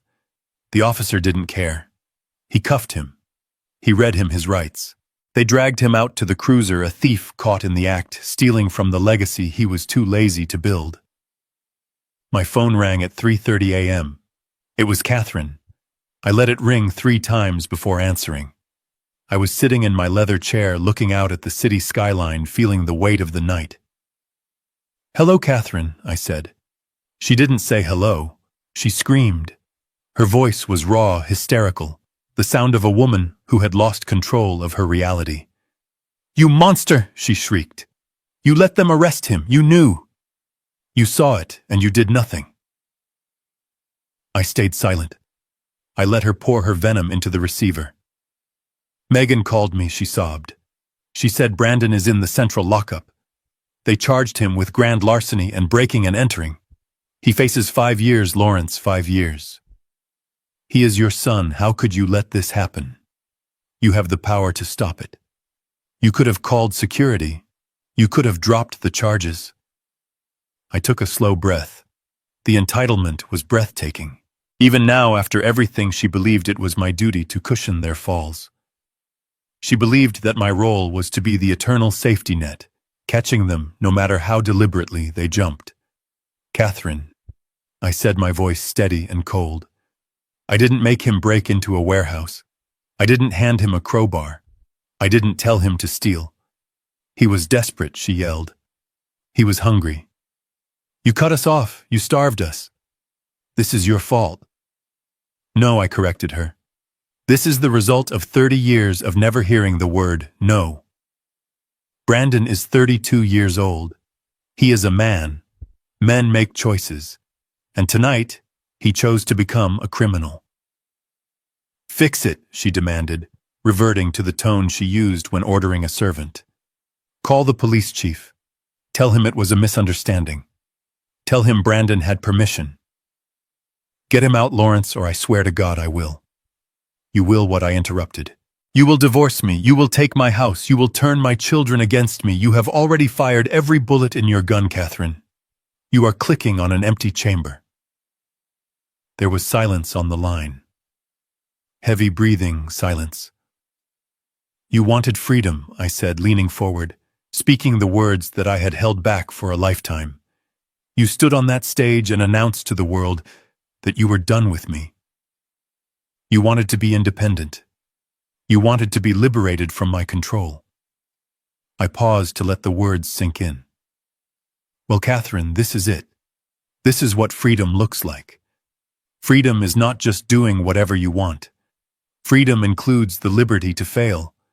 It includes the obligation to face the consequences of your own stupidity. Brandon is free now. He is free to navigate the legal system. He is free to find a public defender. And you are free to figure out how to post bail without a credit card." "But he's your son," she whispered, her voice breaking into a whimper. "He was my son when I paid for his college," I said. "He was my son when I bought him his first suit. He was my son when I offered him a job he didn't show up for. Tonight, he isn't my son.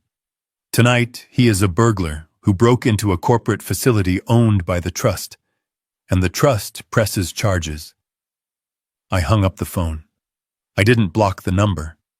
I wanted her to call back. I wanted her to realize that the silence on my end was a choice, not an error. I looked at the screen where the police cruiser was driving away with Brandon in the back seat. It was a tragedy, yes. But it was a tragedy they had written, directed, and starred in. I was just the audience. And for the first time, I wasn't going to rush the stage to stop the play. I was going to let the final act play out all the way to the curtain call. The night was quiet again. I went to the kitchen and poured a glass of water. My hand was steady. My conscience was clear. They had wanted a life without Lawrence Bennett. They had wanted the world without my rules, without my oversight. Now they had it. They had a cold motel room, a broken marriage, a son in jail, and a phone that no longer summoned a savior. They were finally completely on their own. And the sun was about to rise on a very different kind of day. The Oakwood Country Club was a fortress of old money and new gossip, a place where reputations were currency and exclusion was a blood sport. For 30 years I had walked these manicured grounds as a shadow. I was Catherine's husband, the wallet with legs, the man who held her purse while she drank vodka tonics with women who despised her. To the staff, I was invisible. To the members, I was a utility bill, necessary but boring. They tolerated me because I paid the dues, but they never respected me because Catherine made sure everyone knew who the social captain of the Bennett ship was. But today, I did not walk in through the side entrance. I drove my black Lincoln right up to the portico.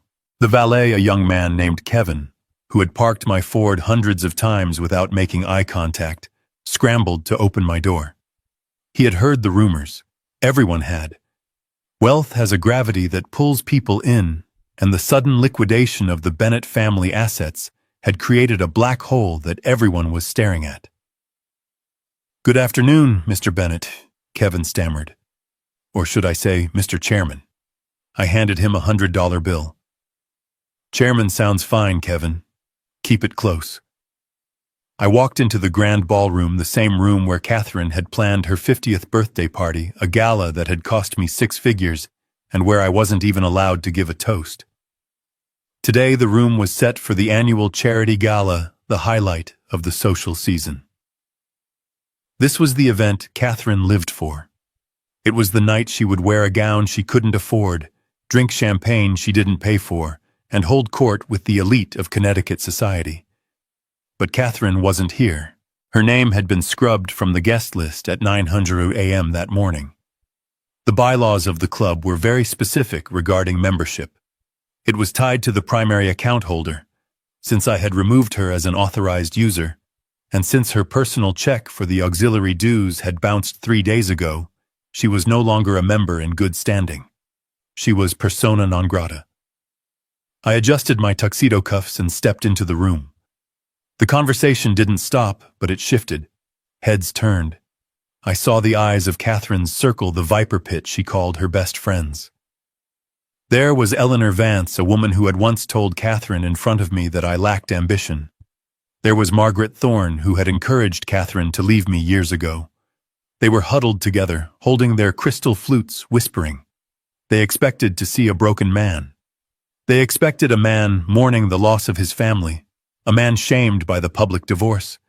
Instead, they saw a man who looked 10 years younger.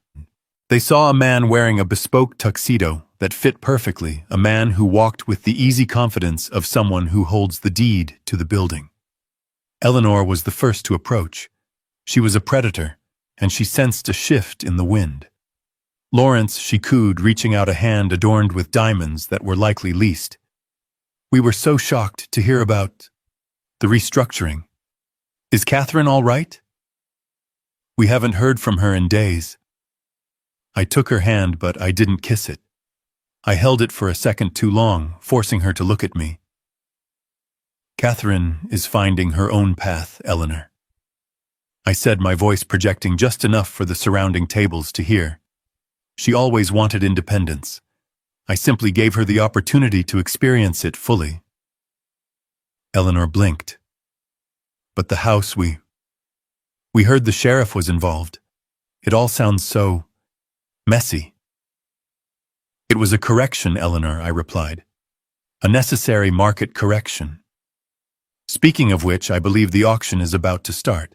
I walked away from her, leaving her standing there, confused and unsettled. She pulled out her phone immediately. I knew exactly what she was doing. She was texting Catherine. She was typing him. He is here. He looks rich. He doesn't look sad.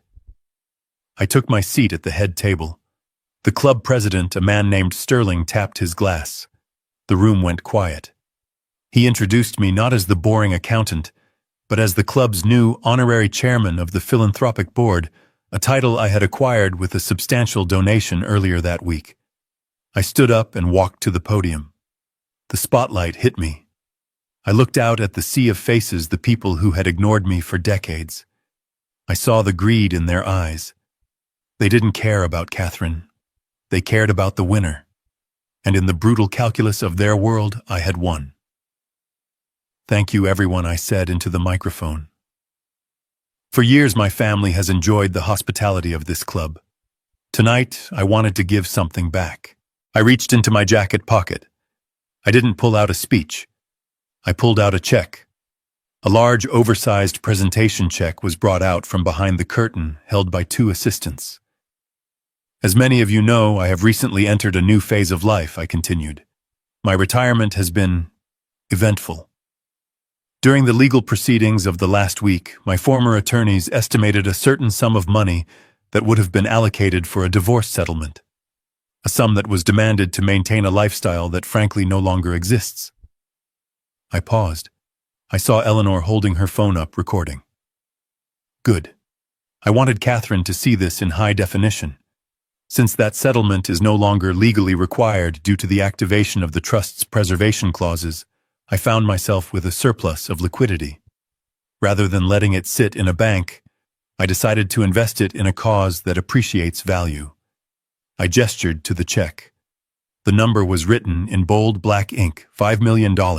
Tonight, the Bennett Investment Trust is donating $5 million to the Urban Youth Entrepreneurship Program. This money will help young people build their own businesses from the ground up so they never have to rely on anyone else to survive. The room gasped. $5 million. It was an astronomical sum even for this crowd. It was exactly the amount Jameson had demanded in his opening salvo for Catherine's alimony and lump sum payment. I looked directly at the camera lens of the videographer documenting the event. It is my hope, I said, my voice hardening slightly, that this money teaches the next generation the value of earning their keep. Because as I have recently learned, giving people money they didn't earn doesn't help them, it destroys them. The applause was thunderous. It was a standing ovation. People were cheering, whistling, clapping until their hands hurt. Eleanor Vance was clapping the hardest, a fake smile plastered on her face while her eyes darted around in panic. She knew. They all knew. I had just taken the money that Catherine believed was her salvation, the money she thought she was entitled to for tolerating me, and I had given it away to strangers. I had burned her golden parachute on live television. I walked off the stage, shaking hands, accepting congratulations. I felt a vibration in my pocket. I checked my burner phone. It was a notification from my security software. A login attempt on my old social media account. Location, the Starlight Motel. Catherine was watching.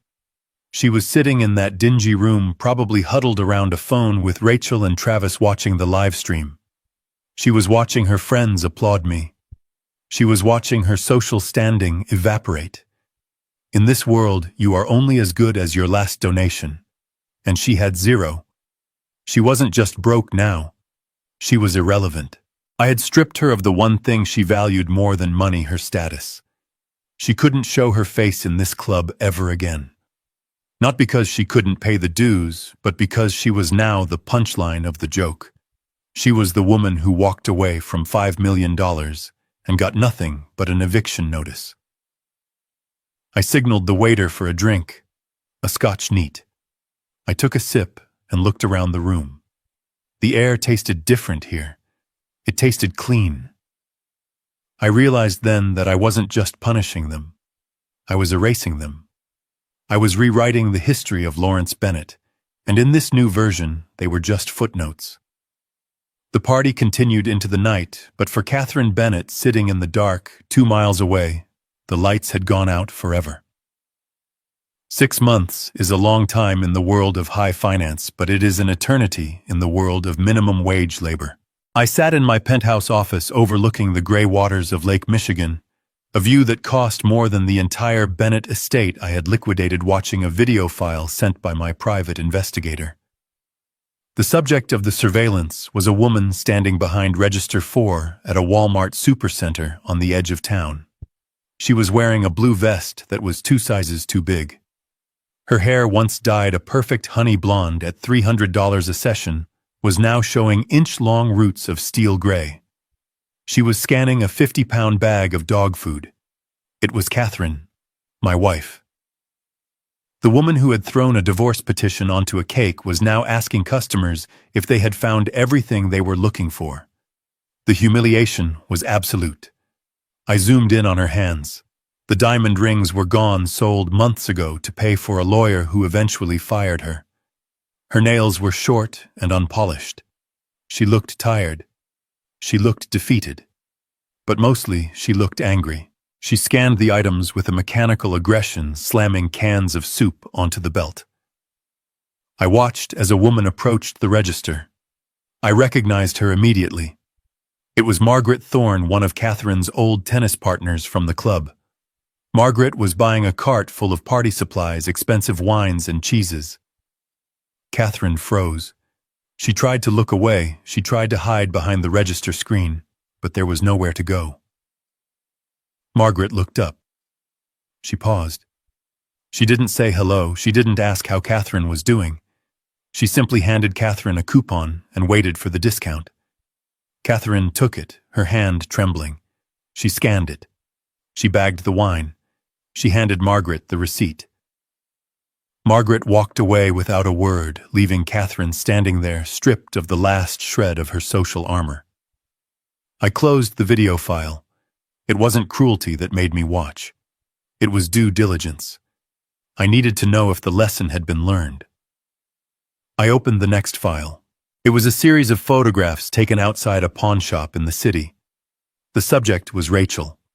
My daughter, the influencer, who used to post unboxing videos of luxury goods, was now doing the boxing.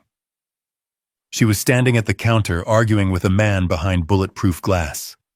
On the counter sat a Hermes Birkin bag, a graduation gift I had purchased for $12,000. The audio file attached to the photos was grainy but audible. Rachel was pleading. She was telling the pawnbroker that the bag was an investment piece, that it appreciated in value. The broker wasn't interested in fashion economics. He offered her $800. Rachel screamed. She said it was robbery. She grabbed the bag and stormed out, only to stop on the sidewalk, check her phone, and walk back in. She took the $800. I checked the background report. Rachel had been evicted from 3 apartments in 6 months. She was currently subletting a room in a basement apartment, sharing a bathroom with 3 strangers. Her social media channels were dead. She had tried to pivot to a pity narrative, posting videos about her cruel father, but the internet is a fickle beast. The commenters didn't feel sorry for a rich girl who lost her allowance. They mocked her. They told her to get a job.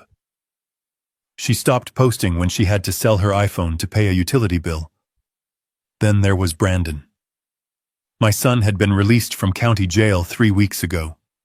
He had served his time for the breaking and entering charge, pleading down to a misdemeanor to avoid prison, but the felony theft charge remained on his record.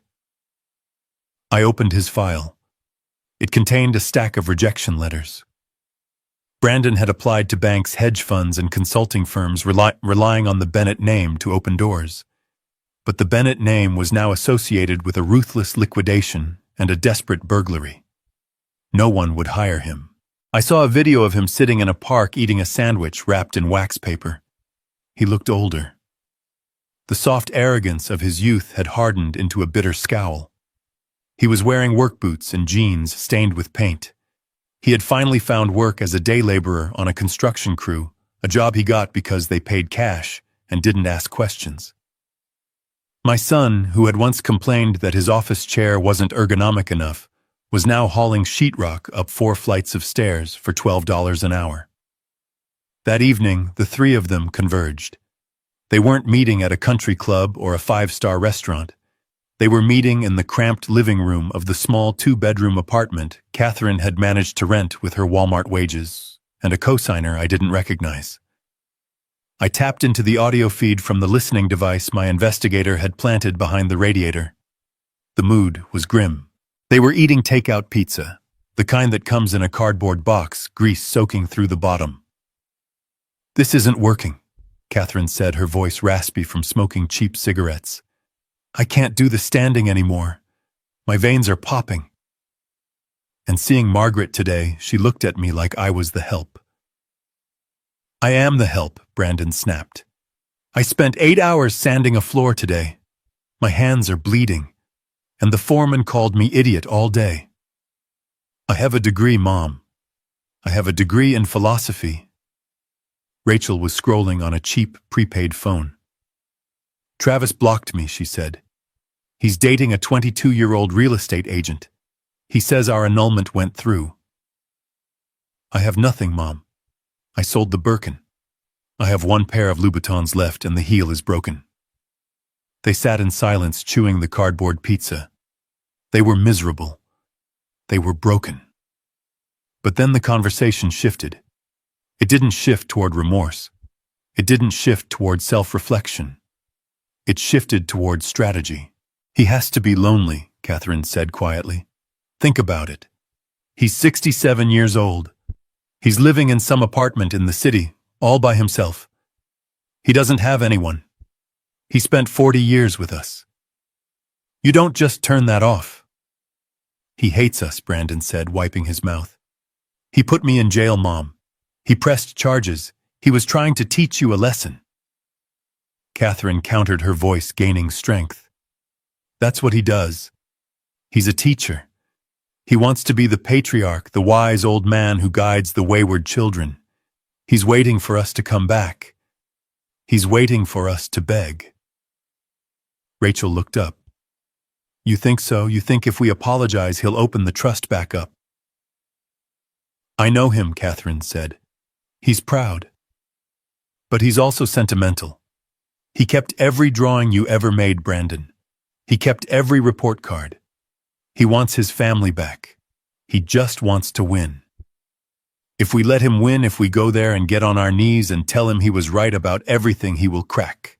He needs to feel like the savior." Brandon looked skeptical. "And what if he doesn't crack?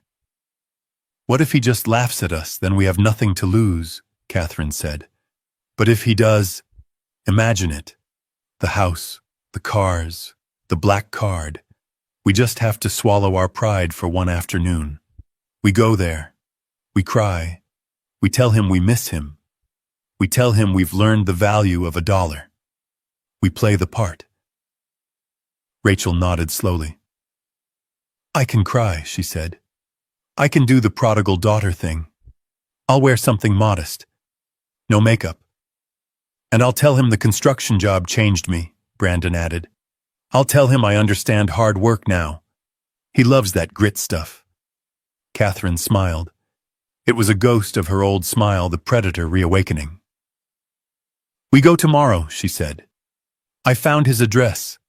He's in a building by the lake. We go there, and we don't leave until he signs a check. We just have to stroke his ego.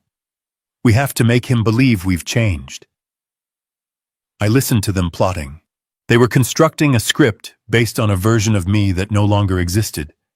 They thought I was the same man they had walked all over for decades. They thought my cutting them off was a tantrum, a temporary punishment that could be ended with a few magic words. They didn't understand that I hadn't punished them, I had fired them. They thought they were dealing with a father and a husband. They were dealing with the chairman of the board. And when you approach the chairman with a fraudulent proposal, you don't get funding. You get security called on you. I turned off the audio feed. I walked to the window and looked out at the city lights reflecting on the dark water. They were coming. They were bringing their lies and their fake tears and their rehearsed speeches. They thought they were going to hack the system. I picked up my phone and dialed Kaufman. "Sam," I said, "prepare the paperwork." "What paperwork?" Kaufman asked, his voice sleepy. "The restraining orders," said. "The employment contracts. The standard entry-level agreements. Liability waivers. Drug testing consent forms.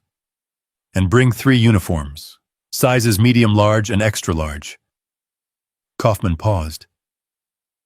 "You're actually going to do it?" "They want back in Sam," I said. "They want to be part of the Bennett legacy. I'm going to give them exactly what they asked for. They think they're coming to a family reunion. They're coming to a job interview." I hung up. I went to bed and slept soundly. The trap was set. They were walking right into the only thing they feared more than poverty: work. The elevator that services the penthouse of the Pinnacle does not have buttons. It has a biometric scanner, and it moves with the silence of a predator stalking its prey. I stood in the center of my foyer waiting for the doors to slide open. I had leaked my address to a mutual acquaintance, a woman who could never keep a secret, knowing it would reach Catherine within the hour. They expected to find me in a sad assisted living facility, perhaps a 1-bedroom apartment with beige walls and the smell of boiled cabbage. They expected to find a broken man staring at a television set, waiting to die. When the polished steel doors parted, they did not step into a nursing home. They stepped onto Italian marble imported from a quarry in Carrara. They stepped into a space with 20-foot ceilings and a panoramic view of Lake Michigan that stretched all the way to the horizon. The late afternoon sun flooded the apartment, turning the dust motes into gold. I watched them freeze. It was a tableau of calculated humility. Catherine was wearing a gray wool coat that looked 3 sizes too big, a garment she had likely pulled from the back of a closet she hadn't opened since the 90s. She wore no jewelry, not even a watch. Her face was scrubbed clean of makeup, revealing the age she had spent a fortune trying to hide. Behind her stood Brandon and Rachel. They were dressed in what I can only describe as poverty cosplay. Brandon wore a flannel shirt and work boots that looked scuffed, not from labor, but from sandpaper. Rachel wore a simple cotton dress and flat shoes, her hair tied back in a severe bun. They looked like refugees from a period drama. They had come dressed for a funeral, the funeral of my pride. Catherine was the first to recover. Her eyes darted around the room, taking in the grand piano, the abstract sculptures, the sheer expanse of the square footage. I could see the calculator running behind her eyes. She was doing the math. She was realizing that while she was scanning dog food, I was living in a fortress of solitude that cost more per month than she used to spend in a year. "Lawrence," she whispered, her voice trembling with a rehearsed fragility. "We didn't know. We thought you were suffering." I stood with my hands clasped behind my back, wearing a cashmere sweater and tailored slacks. I didn't smile. I didn't frown. I simply observed. "Hello, Catherine," I said. "I see you found the place." She took a step forward, her hands reaching out as if to touch a holy relic. "We came because we couldn't sleep," she said. "The guilt, Lawrence. It has been eating us alive. We realized how wrong we were. We realized that money is poison." It was a good line. I wondered if she had written it herself, or if she had lifted it from a daytime soap opera. Brandon stepped up next to her. He dropped to his knees. He actually dropped to his knees on the marble floor. "Dad." He choked out, his voice cracking. "I am so sorry. I was an idiot. I was blind. That job, the construction job, it taught me. It broke me down, Dad. I know what it means to work now. I know what you tried to teach me. I just want my father back. Rachel joined him, kneeling beside her brother.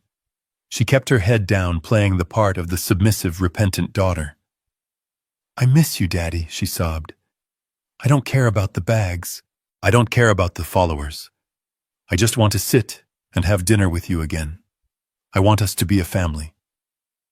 I looked at them. 3 actors on a stage performing for an audience of 1. If I hadn't listened to their conversation the night before, I might have been moved. I might have believed that the hardship had cracked their shells and let some light in. But I knew better. I knew this was a heist. They weren't here for forgiveness. They were here for the combination to the safe. I unclasped my hands and gestured toward the sunken living room, where a fire was crackling in the modern gas fireplace. Stand up, I said, my voice neutral. You are making a scene and I just had the floors polished. Come in. Sit down. They scrambled to their feet, hope flaring in their eyes like a match in a dark room. They thought the door was opening. They thought I was buying the act. They walked into the living room, treading softly, as if afraid to wake a sleeping beast. They sat on the edge of the sprawling white leather sofa, huddled together, a united front of misery. I walked to the sidebar and poured a pitcher of water. I brought 4 glasses. I placed them on the coffee table. In the center of the table, sitting alone on the glass surface, was a thick navy blue legal folder. It was bound with a gold elastic cord. The label on the front was typed in bold serif font. Bennett Investment Trust, Reorganization and Reinstatement Protocol. I saw Catherine's eyes lock onto the folder. She stopped breathing for a second. Her gaze was hungry, desperate. She nudged Brandon with her elbow. He looked down. Rachel looked down. The folder was a magnet pulling all their attention. To them, that folder wasn't paper. It was a time machine. It was a ticket back to the country club, back to the Porsche, back to the life where consequences were things that happened to other people. I sat in the armchair opposite them. I crossed my legs. I took a sip of water. You say you have learned, I said, looking at Brandon. Tell me, what have you learned? Brandon cleared his throat. He sat up straighter. I learned that nothing is given, Dad. I learned that when you sweat for $1, it feels different. I learned that respect is earned. And you, Rachel, I asked. I learned that appearances are a trap, she said, wiping a tear. I was chasing likes from strangers when I should have been valuing the people who actually loved me. And Catherine, I said, turning to the architect of my destruction. She looked at me, her eyes swimming with tears that were almost impressive in their volume. I learned that a marriage isn't a contract, Lawrence. It is a partnership. And I broke that partnership. I listened to bad advice. I let my ego drive the car. I am willing to do whatever it takes to earn back your trust. I will sign a post-enup. I will live in a studio. I just want to be your wife again. It was a masterclass in manipulation. If I hadn't known she called me a miser yesterday, I would have applauded. I leaned forward and placed my hand on the blue folder. The room went silent. You could hear the wind howling outside the glass, but inside it was a vacuum. I am glad to hear that I said tapping the cover of the dossier, because I have been doing a lot of thinking too. Living here in this silence, it gives a man perspective.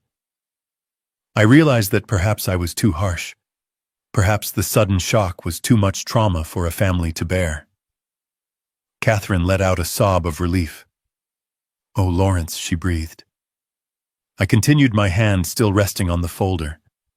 I realized that simply cutting you off was not the solution. It didn't solve the underlying problem. You needed structure. You needed a path back. Yes, Brandon said eagerly. A path. That's all we want. A chance to prove ourselves. I picked up the folder. I felt the weight of it. My lawyers advised against this, I lied. Kaufman told me I was making a mistake. He told me you would never change. But I told him that blood is thicker than water.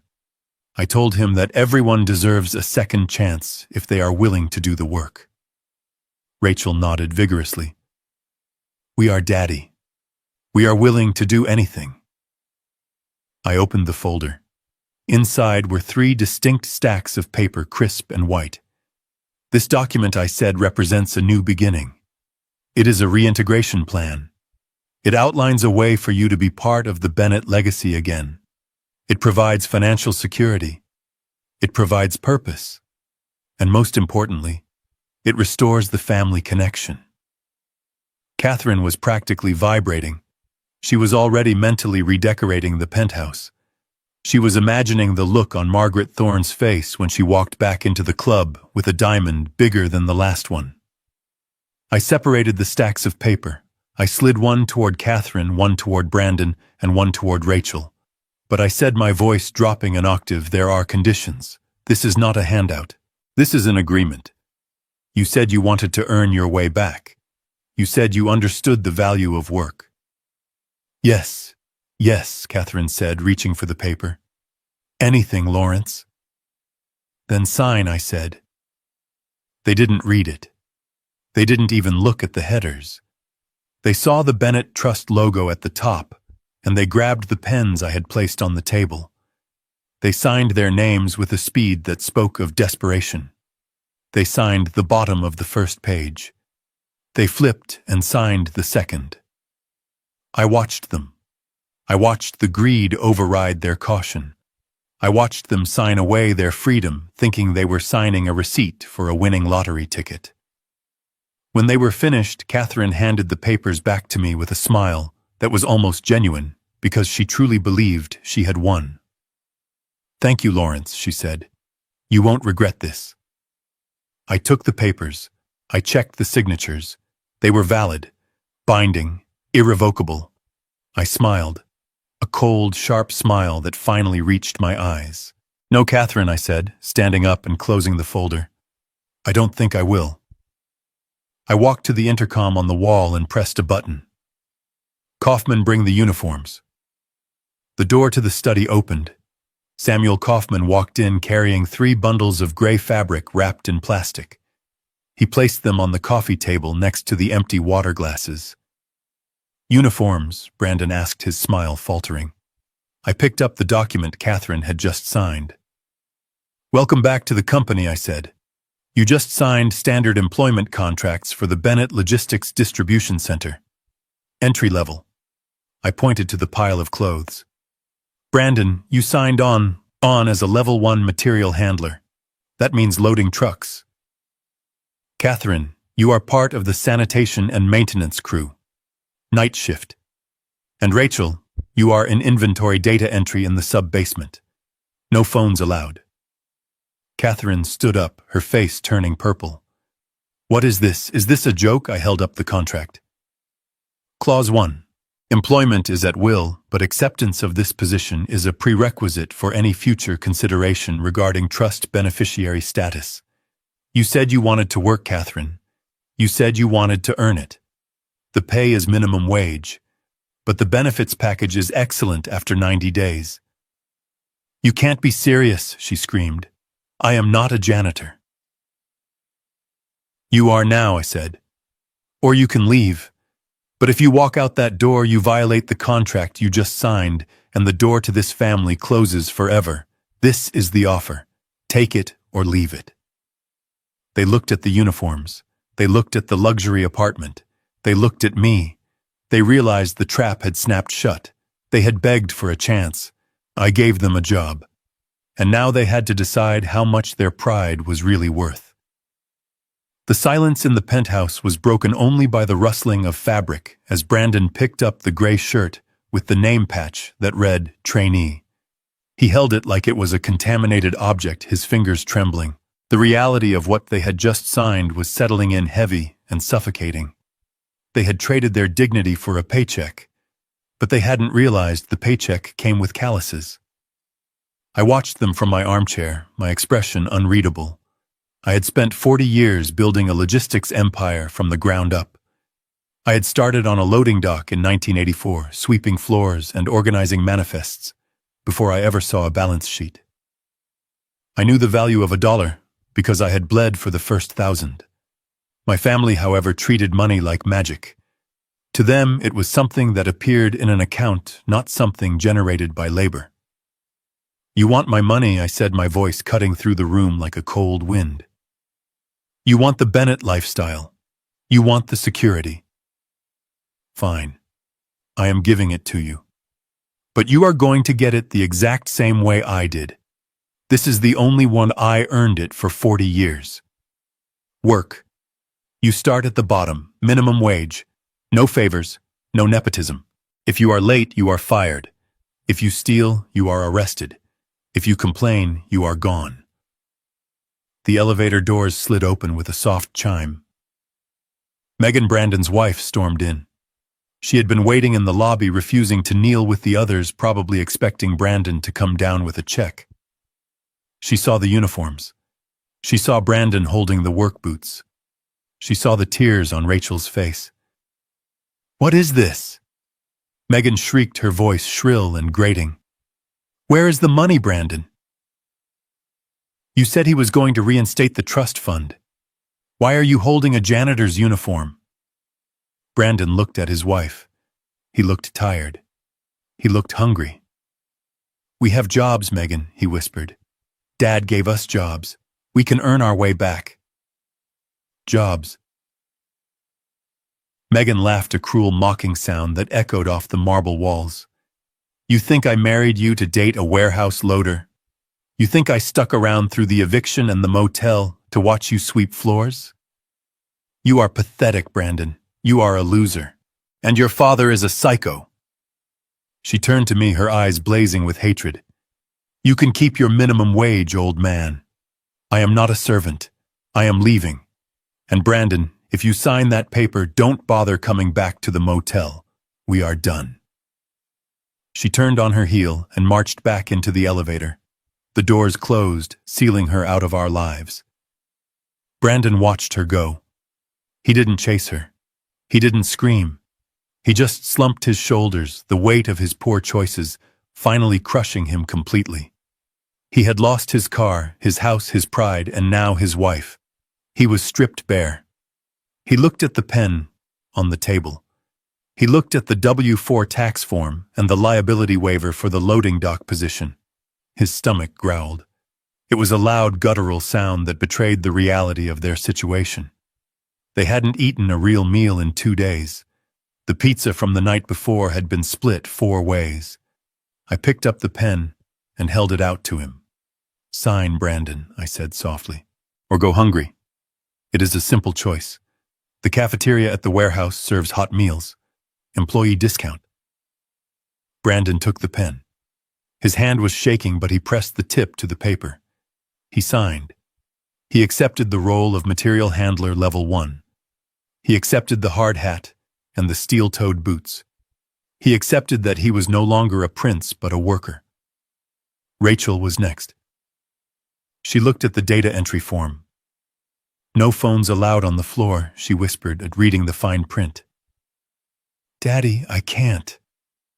My followers. Your followers aren't going to pay your rent." "Rachel," I said, "the warehouse pays $15 an hour. That is enough for a room and food. Sign the paper." She picked up the pen. She cried as she did it, big, silent tears that ruined her simple dress. She signed her name. She signed away her delusions of grandeur and accepted a life of data entry in a windowless room. She was saving herself, but she was killing her ego. Then there was Catherine. She was staring at the uniform for the sanitation crew. It was a gray jumpsuit. It was the kind of thing she used to sneer at when she saw maintenance workers in her building. She looked at me, her eyes pleading one last time. "Lawrence," she said, her voice a husk. "Please. I am 60 years old. I cannot scrub floors. I cannot work the night shift. We were married for 40 years. Does that mean nothing?" "It means you should have saved some of the $3 million you spent on clothes," I replied. "It means you should have treated your husband like a partner, not an ATM. You wanted independence, Catherine. This is what independence looks like for people with zero assets and zero skills. You work. She didn't move to sign. She stood there frozen in her pride. And then the library door opened. A woman walked into the room. She was tall with silver hair tied back in an elegant knot. She wore a simple cashmere wrap and reading glasses perched on her nose. She held a first edition of The Wealth of Nations in one hand and a cup of tea in the other. It was Elena, the history professor I had been seeing for 3 months. She didn't look at Catherine with pity.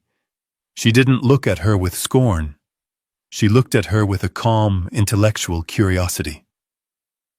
"Lawrence," Elena said, her voice warm and grounded.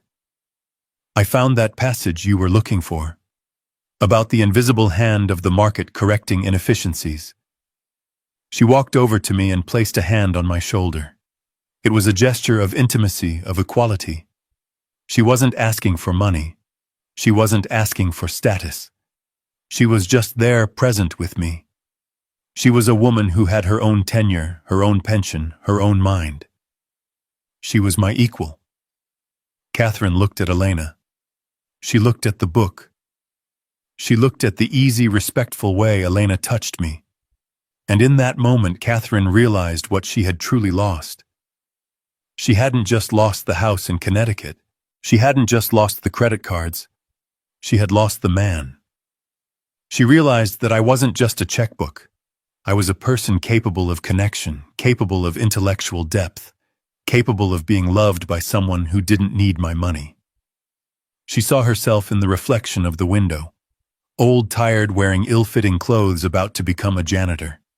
And she saw Elena glowing with intelligence and grace, standing beside the man Catherine had thrown away.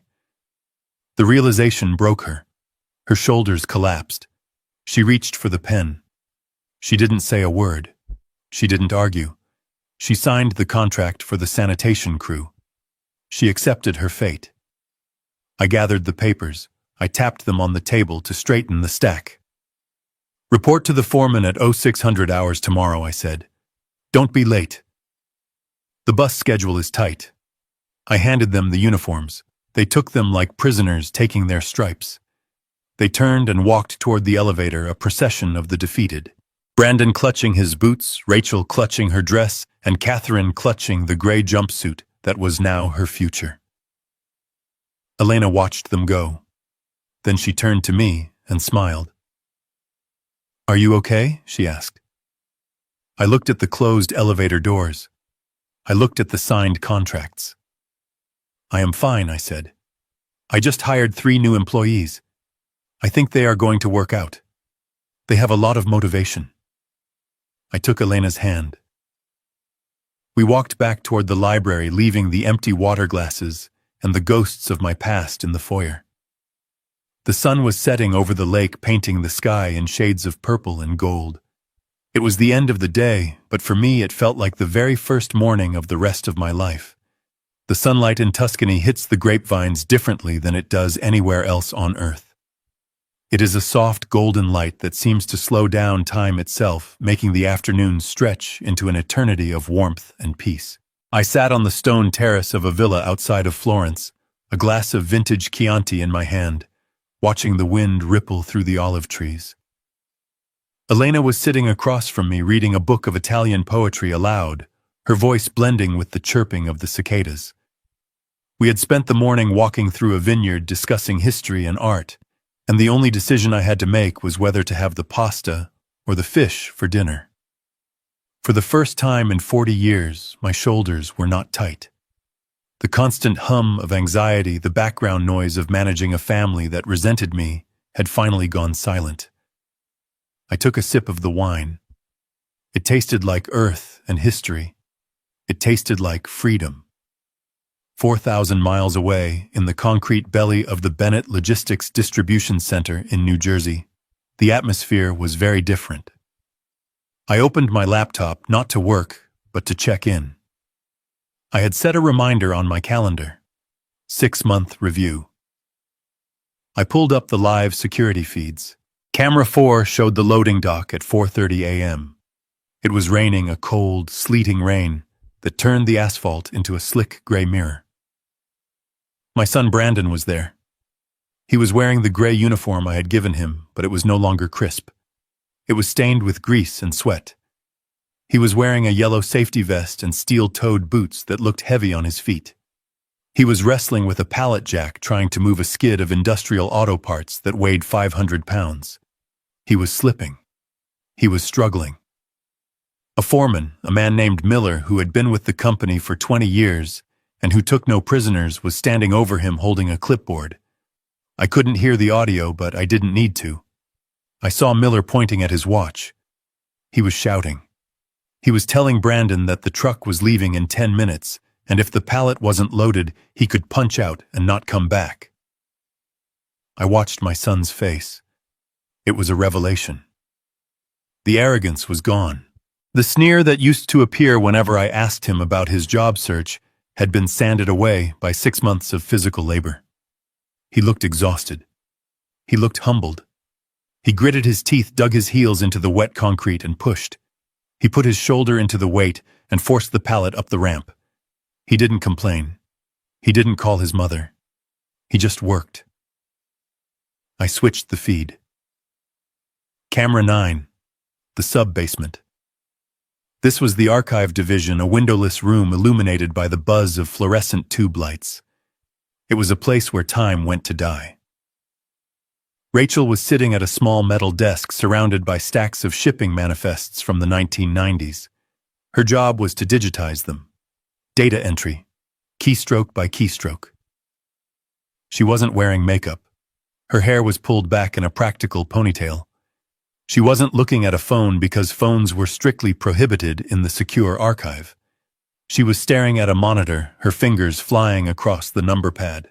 10 hours a day, no likes, no comments, no filters. Just raw data. I zoomed in. She stopped typing for a moment to rub her wrists. Repetitive strain was the new reality of her life. She looked at the stack of papers next to her where a tower that never seemed to get smaller. She closed her eyes and took a deep breath. I saw her lips move. She was counting. 1, 2, 3. Then she opened her eyes and went back to typing. She had learned focus. She had learned that the world does not applaud you simply for existing. You have to produce. I closed that window and opened the final feed. The sanitation department break room. It was 11:00 p.m., the start of the lunch break for the night shift. Catherine was sitting alone at a round laminate table. She was wearing the gray jumpsuit. Her hair was covered by a hairnet. She was eating a sandwich wrapped in foil. It looked like bologna on white bread. She chewed slowly, staring at the wall. Around her, other workers were laughing, playing cards, sharing photos of their children. They didn't talk to Catherine. Not because they were mean, but because she had spent the first month of her employment telling everyone she was the owner's wife and that this was all a mistake. They thought she was crazy. Now she was just the quiet older woman who cleaned the executive washrooms. I watched her finish her sandwich. She balled up the foil and threw it in the trash. Then she did something that made me pause. She walked over to the sink, washed her hands, and checked her reflection in the paper towel dispenser. She straightened her collar. She adjusted her name tag. She picked up her mop bucket. She wasn't slouching. She wasn't crying. She was doing the job. The woman who used to fire maids for leaving a streak on the mirror was now cleaning mirrors for minimum wage. And she was doing it with a strange, grim dignity. She had hit rock bottom and found that the bottom was solid ground. I looked away from the screen and back at the Tuscan landscape. Elena reached across the table and touched my hand. "Where did you go just now?" she asked softly. I looked at her. "I went to the office," I said. "Just checking on the new hires." "How are they doing?" she asked. She knew the whole story. She knew exactly who I was watching. "They are surviving," I said. "They are learning." I turned back to the laptop. I watched Brandon load the last pallet and wipe the rain from his eyes. I watched Rachel finish a file and place it in the completed bin. I watched Catherine wring out her mop and start on the hallway. For 40 years, I had given them money, and they had given me contempt. I had tried to buy their love, and I had only bought their entitlement. Now I was giving them nothing but opportunity, and for the first time in their lives, they were becoming people I could almost respect. I wasn't angry anymore. The rage that had fueled me in the courtroom, the cold fury that had driven me to evict them, it had all evaporated. What was left was a quiet satisfaction. I had saved them. I had saved them from their own uselessness. I hovered my mouse over the close button. I could have watched them all day. I could have gloated. I could have called the warehouse manager and told him to work them harder. But I didn't. I didn't need to. The system was working. The trust was secure. And I was retired. I clicked the X. The screen went black. The image of my struggling family disappeared, replaced by the reflection of a man who was finally free. I closed the laptop lid. It made a soft click. "Ready for dinner?" Elena asked, standing up and smoothing her dress. I stood up. I took a deep breath of the lavender-scented air. "Yes," I said. "I am ready." We walked out of the villa and down the cobblestone path toward the village. I didn't look back at the computer. I didn't check my phone. I left Lawrence Bennett, the CFO, the provider, the victim behind me. I was just a man walking into the sunset with a woman who loved him for his mind, not his wallet. My family was back in New Jersey, sweating, bleeding, and working. They were living the life I had lived for 40 years. And maybe, just maybe, in a few years, when they had calluses on their hands and humility in their heart, we could have a conversation. But not today. Today was for the Chianti. Today was for the silence. Today was for me. The sun dipped below the rolling hills of Tuscany, casting long shadows across the vineyard. I felt a profound sense of closure. The balance sheet of my life had been in the red for so long, weighed down by emotional debt and unappreciated assets.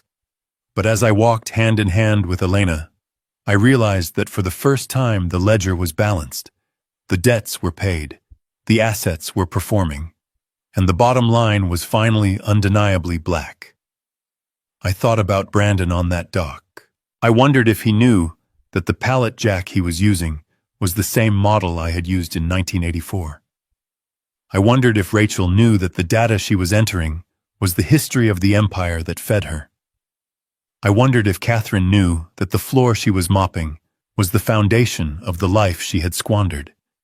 It didn't matter if they knew. They were living it.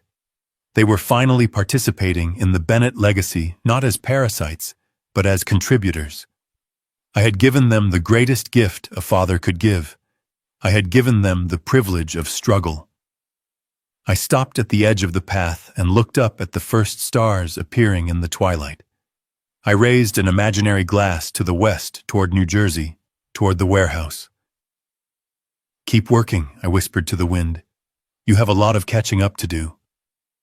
Then I turned my back on the west and walked into the warm, inviting light of the trattoria, where a table was waiting for me. A table for two. No guests. No drama. Just peace.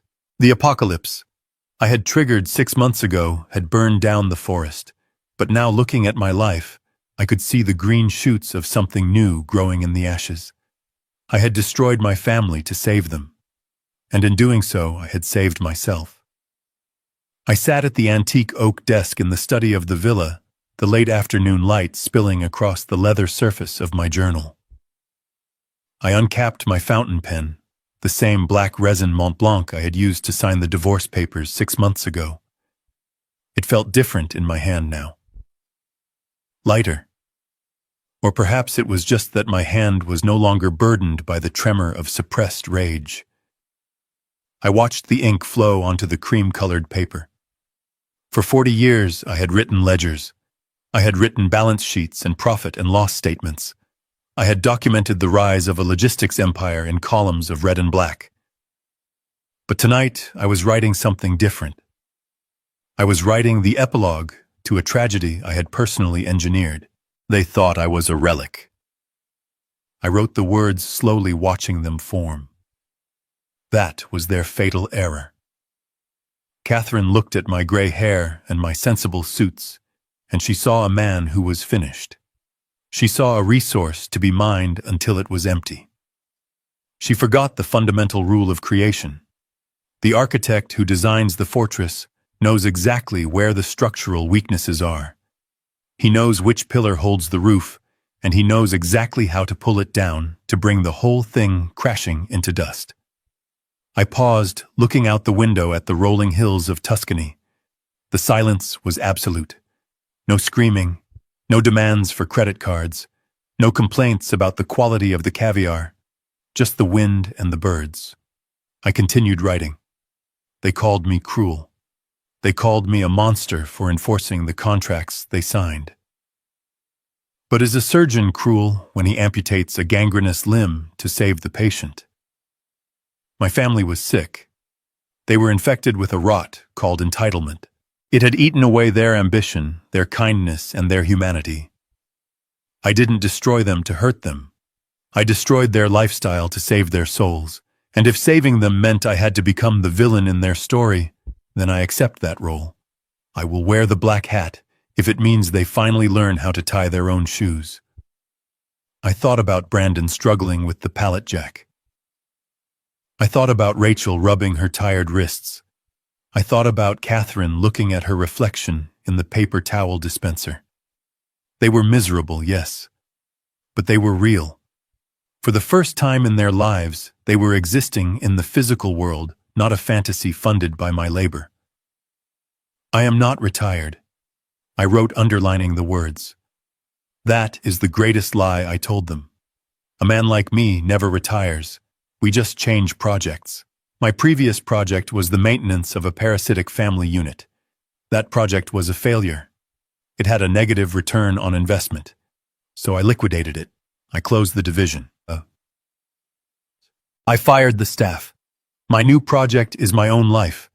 I am retiring from being a victim. I am retiring from the role of the silent wallet. I am retiring from the obligation to be loved for what I can provide rather than who I am. I closed the journal. The sound of the leather cover snapping shut echoed in the quiet room. It was a sound of finality. The book was closed. The ledger was balanced. I stood up and walked out of the study down the stone hallway to the garage. This was not the garage in Connecticut filled with leased SUVs and sensible sedans. This was a converted stable smelling of old stone and high-octane fuel. In the center of the space sat a machine that was less a car and more a declaration of independence. It was a 1967 Austin Healey 3000, British racing green. Wire wheels. It was a convertible with a long, sloping hood and an engine that growled like a cornered animal. I ran my hand along the cold metal of the fender. I had wanted this car for 30 years. I had found one for sale in 1995. It was perfect. I had brought the brochure home to Catherine. She had laughed. She called it a midlife crisis on wheels. She said it was loud, dangerous, and undignified. She said it would mess up her hair if we drove with the top down. She forbade it. She told me to buy a Lexus because a Lexus has good resale value. I listened to her. I always listened to her. I bought the Lexus. I died a little bit inside, and I drove a silent beige car that smelled like vanilla air freshener. Not today. I opened the driver's door. It clicked with a mechanical precision that pleased me. I slid into the low bucket seat. The leather creaked. The steering wheel was wood-thin and hard under my grip. There were no digital screens, no GPS, no heated seats, just dials and gauges and the smell of gasoline and oil. I inserted the key and turned it. The engine didn't purr, it roared. It coughed and sputtered, and then settled into a deep rhythmic thrum that vibrated through the chassis and into my bones.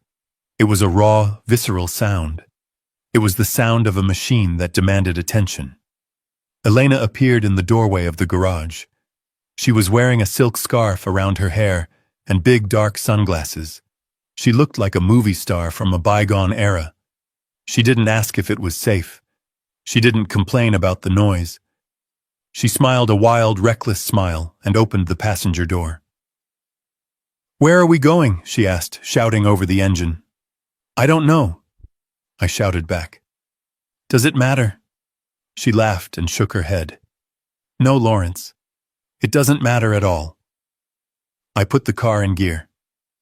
The shifter was stiff and mechanical. I released the handbrake. We rolled out of the garage and onto the gravel driveway, the tires crunching satisfyingly. As we hit the paved road, I pressed the accelerator. The car surged forward. The wind rushed over the windshield, tearing at my clothes, rushing through my gray hair. It was loud. It was chaotic. It was absolutely magnificent. I looked in the rearview mirror. I half expected to see the ghosts of my past chasing me. I expected to see a tow truck or a lawyer or a weeping wife, but the road behind me was empty. It was just a ribbon of asphalt stretching back into the distance, disappearing around a bend. There was nothing back there for me anymore. No debts, no guilt, no obligations. I looked forward. The sun was beginning to set over the Mediterranean, dipping below the horizon in a blaze of orange and purple fire. The road ahead was winding and dangerous and completely unknown. I shifted gears, pushing the engine harder. The tachometer climbed. The engine howled. I felt the speed pressing me back into the seat. For 67 years, I had driven with the brakes on. I had driven with a map drawn by other people. I had driven carefully, efficiently, and unhappily. Now I was driving for the sake of driving. I looked at Elena. She had her head thrown back, laughing at the sky, her hand resting on my arm. She wasn't holding on for safety. She was holding on for the joy of the ride. I tightened my grip on the wooden wheel. I felt the vibration of the road.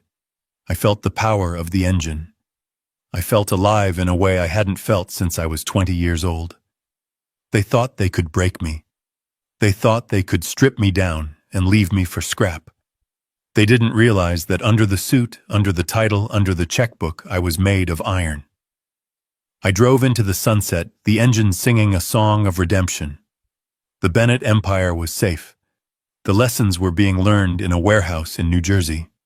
And Lawrence Bennett, the man not the trustee, was finally exactly where he belonged, in the driver's seat. I shifted into fourth gear and let the car fly. The road was open. The tank was full. And for the first time in my life, I wasn't worried about the destination. I was just enjoying the ride. The most expensive lesson of my life wasn't taught in a business school or a boardroom. It was learned in the silence of an empty penthouse. For 40 years, I confused providing with parenting. I thought writing checks was a language of love, but I discovered it was merely a transaction that purchased their entitlement and my own erasure. True legacy isn't the millions you leave in a trust fund. It is the character you forge in the fire of necessity. I learned that you cannot save people from themselves by cushioning their fall. Sometimes you must let them hit the concrete so they can finally learn how to stand up. Freedom isn't about having enough money to do nothing. It's about having enough self-respect to demand everything you deserve. If you believe that respect is a currency that must be earned, hit that like button and subscribe for more stories where justice is served cold. Let me know in the comments.